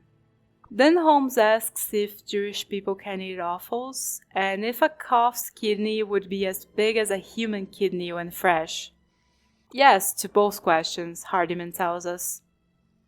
We then go talk to Mr. Solomonovich, and again with the offal talk. Isaac tells us that they can eat the same offals as everyone else. Kidneys are boiled, hearts are sliced and cooked on a skewer, and livers are grilled. And eating non-kosher food would be a grave affair for a Jew, isn't that right? Yes, it would be very serious. But what are you getting at? Excellent question, Isaac. I have a feeling I'm missing something here. If I were to tell you what I'm thinking, Mr. Solomonovich, you would pull out your own eardrums to not hear the end of my sentence. It goes against the beliefs of hundreds of members of your community, and for some, perhaps even worse. I will ask you one last time before involving the authorities, who I assure you will be far less discreet than myself. Do you know who the second Joseph is, the Aldgate butcher, who your cousin knows from the Imperial Club? His name is Joseph Chaim Levy, but I don't know where he lives. I know nothing about him, other than he's a member of the Imperial Club on Duke Street. That street is after Church Passage, coming from Mitre Square, am I right? That's it. Thank you. You have been an enormous help to both of us. Now, listen carefully. I need you to find 4 or 5 strong men among the members of your family who you trust wholeheartedly, and to wait here with them until my arrival, or you receive a message from me. Is that clear? But if you will tell me... Later, Mr. Solomonovich. Later. Okay then? At least we got something on Aldgate Joseph. At the Imperial Club, we tried telling the bouncer, I guess, a very polite bouncer, that we have urgent business with Mr. Levy. He's not here? Well, it's very urgent. If you could tell us where he lives... Sorry, we don't give out club members' information. Well, it was worth a shot. Today, Friday... Mr. Schatz's violin? Are we gonna have to pull a Drake and Josh here and pretend to be Mr. Schatz? A broken hanger? Yeah, sure, this may come in handy. Outside... Ooh, a service door! There's a heavy barrel in front of it, but that won't be a problem. We pick up some trash that can serve as a lever to dislodge the barrel, unlock the little basement door with the hanger, and we're in. We emerge in what seems to be some sort of storage room, and pick up the key that's just sitting there on the table. Leaving, we can unlock the door to the left, and it's exactly what we're looking for. The administration room. On the table, there's an old Yiddish-English dictionary, along with court proceedings. New Court, Tuesday, April 6, 1886. Before Mr. Recorder. 419, Morris Phillips, 30, Moss Wolf, 16, and Jacob Levy, 30, stealing 14 pounds of meat from Hyman Sampson, the master of Phillips and Wolf, etc., etc. It details the whole thing. Same surname as Joseph, this Jacob. They might be related, and even if they aren't, they were probably more acquainted than most acquaintances because of that coincidence. We then pick up some square metal tokens and another curious document. Sir, I wanted to let you know that if your club needed kosher meat when you have any special functions, I would be available to furnish it for you. Guaranteed by a compliant abattoir. It will be delivered directly to your society at a time that is convenient. Reasonable prices. Do not hesitate to call upon my services. Jacob Levy. Refused, on the advice of Joseph Chaim Levy. Oh, so these two got beef. In more ways than one. Anyways, inspecting the club's safe. Oh, okay, just a second. It's the good old adjacent symbols must be identical puzzle. And it's open. These documents contain some words in Yiddish, which reads from right to left. So, unfortunately, we aren't knowledgeable in Yiddish. If you are, shh. So we gotta do some math. First, let's read these notes. We know from the Kabbalah the power of Gematria that enables us to count everything in the world seen and unseen. Thus, we know that Lester counts to 1439, and he is blessed because 1439 is also, which means the man of God. Dear Joseph, I did the counting of names for our club members, which is as follows. Mr. Bath is 403, Bet is 2, Aleph 1, and Thav 400. Mr. Hammer is 356, Hey 5, Aleph 1, Mem 40, Mem 40, Ein 70, and Reach 200. Sincerely yours. Is it not signed? P.S. Tell Mr. Murrow that provided his name is spelled as he is 346. Okay, so we gotta figure out the value of L, so we can look up Mr. Levy in the files here. To do that, we have Mr. Murrow's name, which equals to 346. From Mr. Hammer's name, we know that Mem holds the value of 40, Reach holds the value of 200, and Ein 70. So those three letters add up to the value of 310, meaning that U plus L equals J. No, I'm kidding. U plus L equals 36. But I mean, there are only 2 empty spaces left here, after applying what we learned with all the names. So you go there and you go here? Yes, perfect. And you might be thinking, Liv, you're stupid because you don't need to do all those calculations, because Holmes says that Yiddish is read from right to left. So if Murrow equals this guy, then clearly the first guy is L. You didn't need to do all that.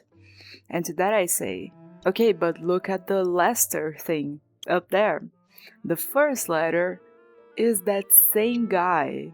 So how are we gonna know if the first note is correct, being read from right to left, or if it's Murrow? We need to do the math, like, that's it. And there we go. Finally, Joseph's address. Let's head over there right now. Here I am in Middlesex Street. Let's find number 36.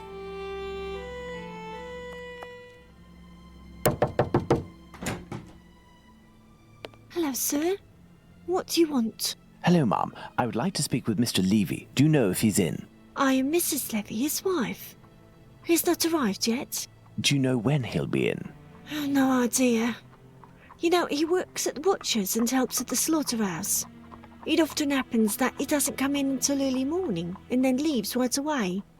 Well, listen, as soon as your husband Joseph returns, tell him that... My husband isn't called Joseph. You aren't the wife of Joseph Hyam Levy? No, of course not. I'm the wife of Jacob Levy.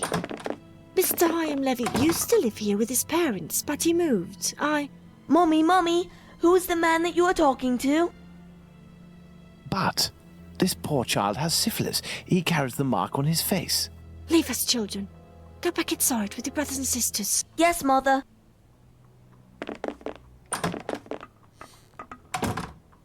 As I was saying, Mr. Hyam Levy doesn't live here.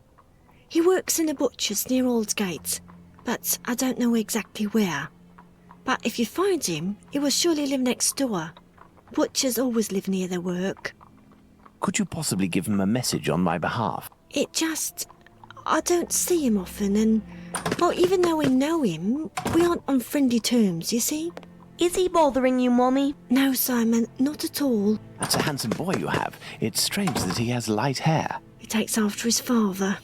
Strong, with light hair. Wait, he sounds familiar to me. A man of about 50 years old, very big, at least 6 feet tall, and left-handed, correct? You are mistaken yet again. My husband is only 32 years old, no taller than 5'3", and he's right-handed. Obviously, there are many levies in the area. I will leave you, and I pray that you will excuse the disturbance. Perhaps we will have the pleasure of meeting again. Farewell, ma'am. Goodbye, sir.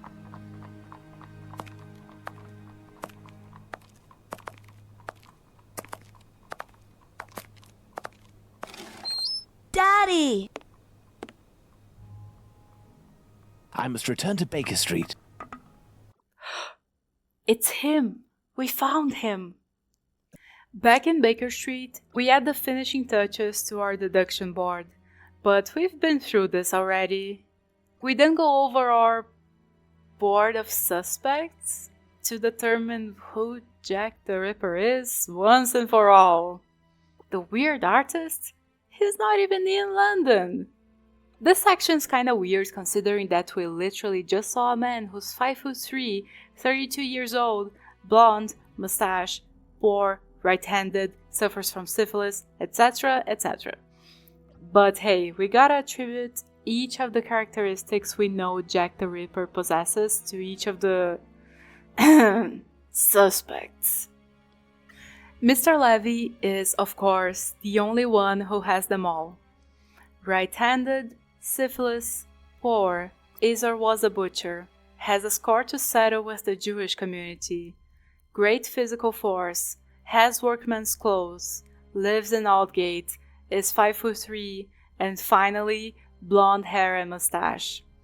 But you also have to complete the other ones in order to trigger the final cutscene. Ah, frogwares. And there you go, Watson. Jacob Levy, Jack the Ripper. Fantastic, Holmes. And terrifying. But some aspects of this case are still unclear, at least for me. For example, Watson? Why does the man only kill prostitutes? The man kills prostitutes because he blames them for the misery of his life. He must have frequented them assiduously, and, during these nocturnal visits, he contracted syphilis, which he passed on to his spouse, and via her, at least one of his children. He is an angry man in despair following a mistake that cannot be fixed.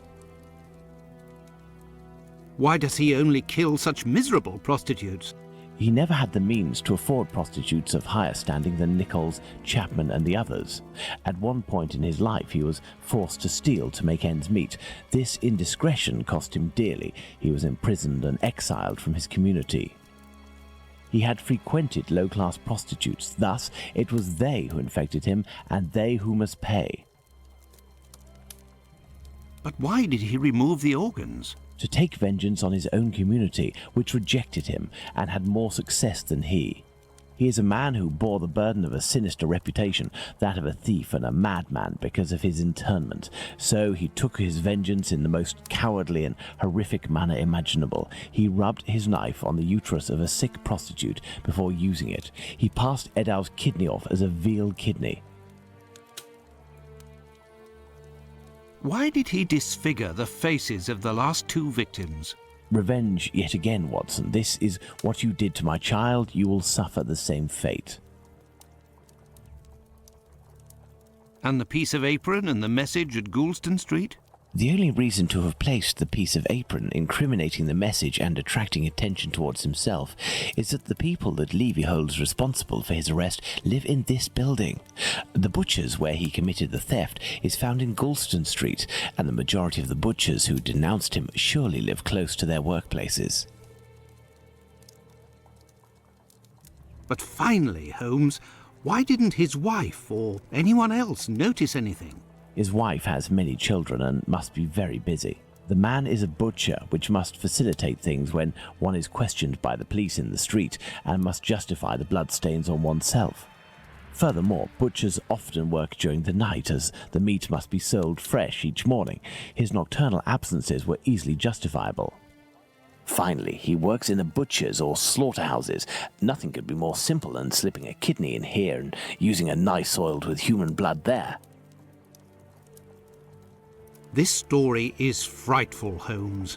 Indeed, Watson. Lies, infidelity, venereal disease, murder, mutilation, and finally cannibalism. A complete anthology of what humans at their most vile are capable.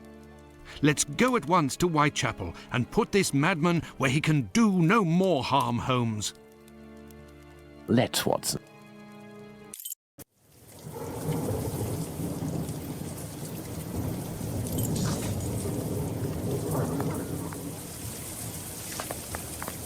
I do believe we are not alone. I hope these men won't prevent us from passing. Me? No. But you, yes, Watson. Your journey ends here tonight. Pardon? You're sometimes a little hot-headed. Moreover, Mr. Solomonovich has a few things to tell you. I won't be long.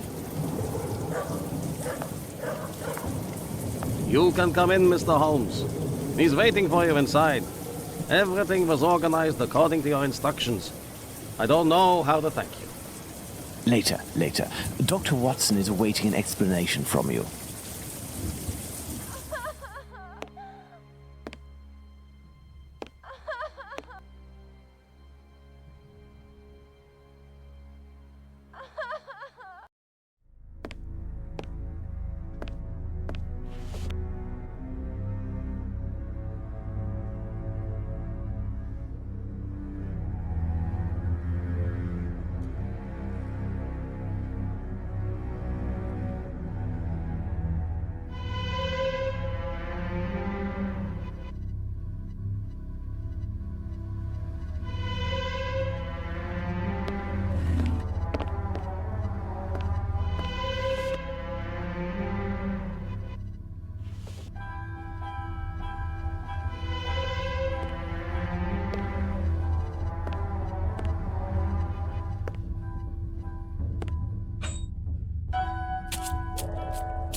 Hello, Watson. Holmes, have you the slightest idea what you are doing?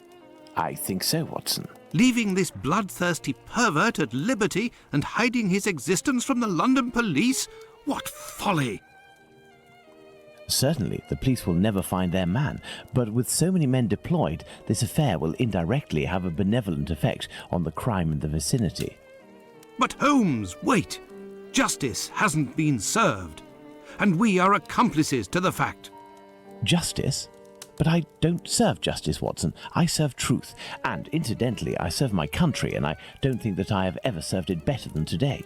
Imagine if after months of terror and a murder as abominable as that of Miller's Court, we deliver to the English people a man of the Jewish faith, a journeyman and head of family as the guilty party. A man who forced members of his own people to eat human flesh. All of this contained tension would have exploded in a myriad of anti-Semitic acts which would have thrown Whitechapel into a rage of fire and blood. And this man's family, who are completely innocent and have suffered more than their lot, would have been the first in the line of sight. Should we condemn an entire people to shame and promise them 1,000 wounds because one of their members committed an unmentionable crime? Neither I nor you have the right to do so. Jacob Levy, Jack the Ripper, is now in the hands of his own people. I have complete faith in Mr. Solomovich and the members of his community who, I remind you, courageously helped us. They took great risks and acted with the most salutary discretion. And, oh yes, it is understood that you cannot chronicle this investigation. It would be best to invent a story that takes us far from London during the somber period, in pursuit of, let's see, something challenging. A ghostly dog that glows in the night. Don't be ridiculous, Holmes. But what will happen now? The police will endure a serious setback and a real loss of credibility. And this man? Well, a few months after the murders have ceased, the police commission, finding themselves at an impasse, will come up with a story to tell, and everyone will vow that they know the secret identity of the killer without having the right to reveal it. As for Jacob Levy, Jack the Ripper, he will be imprisoned by his own people. He will pace like a lion in its cage until the end of his days, haunted by his crimes and his insatiable vengeance, until finally the disease which drove him to kill those poor women will finish its work and make him its final victim.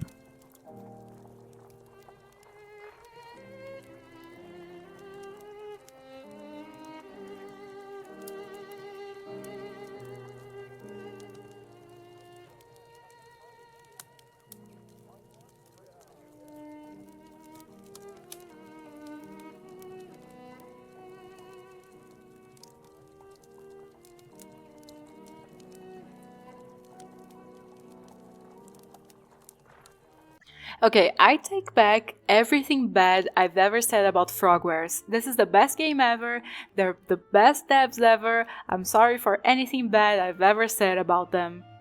In my humble opinion, the only full-length Conan Doyle Sherlock Holmes novel worth reading is The Valley of Fear. Yeah, the one no one knows is the only good one. But I hold a special grudge in my heart against The Hound of the Baskerville. While A Study in Scarlet is a solid mystery with a deathly boring explanation, and The Sign of the Four is simply forgettable, The Hound of the Baskerville is just... I hate it! Listen, Sherlock Holmes.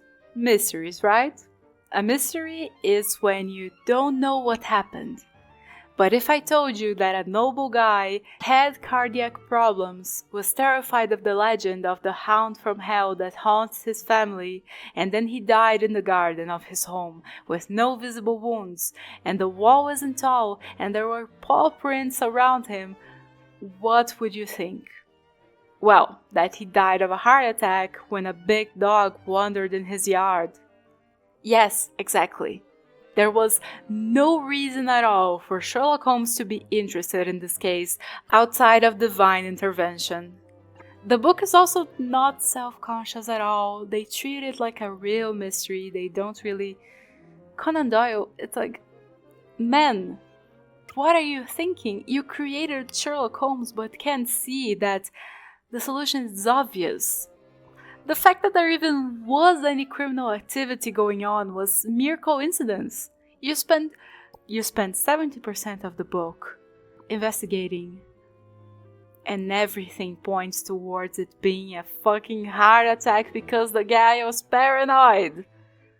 So for Frogwares to not only have made a really solid game with an extremely difficult source material, but also to invalidate my most behated story in the canon. I love you guys. But anyways, that was Sherlock Holmes versus Jack the Ripper. I'm actually so proud of Frogwares. I really wanna end with that, because they finally did like 90% of things right with this one. The pacing of the story, the gameplay, the atmosphere, finally! There were some puzzles that I was like, what the fuck is this? But it's acceptable considering the grand scheme of things. I actually couldn't stop playing. Some of these games I play like half hour by half hour because they just aren't gripping, but this one, each of the raw recordings is like 3 hours long. There are also some things I still don't understand, like how Holmes was certain that Jacob Levy infected the meats he sells. But it's fine, I'll allow it. I'll just chalk it up to me not knowing enough Ripper lore. It's no small feat to not only grow so much as a video game developer, but also to turn the Jack the Ripper story into an actual mystery. Crazy. I just realized that I'm talking as if this is the last Frogwares game I'll cover here. I guess it's because I know what awaits us. Thank you so much for watching. Like, comment, subscribe, blah blah blah blah blah. And I'll make more videos if an anvil doesn't follow my head. Bye!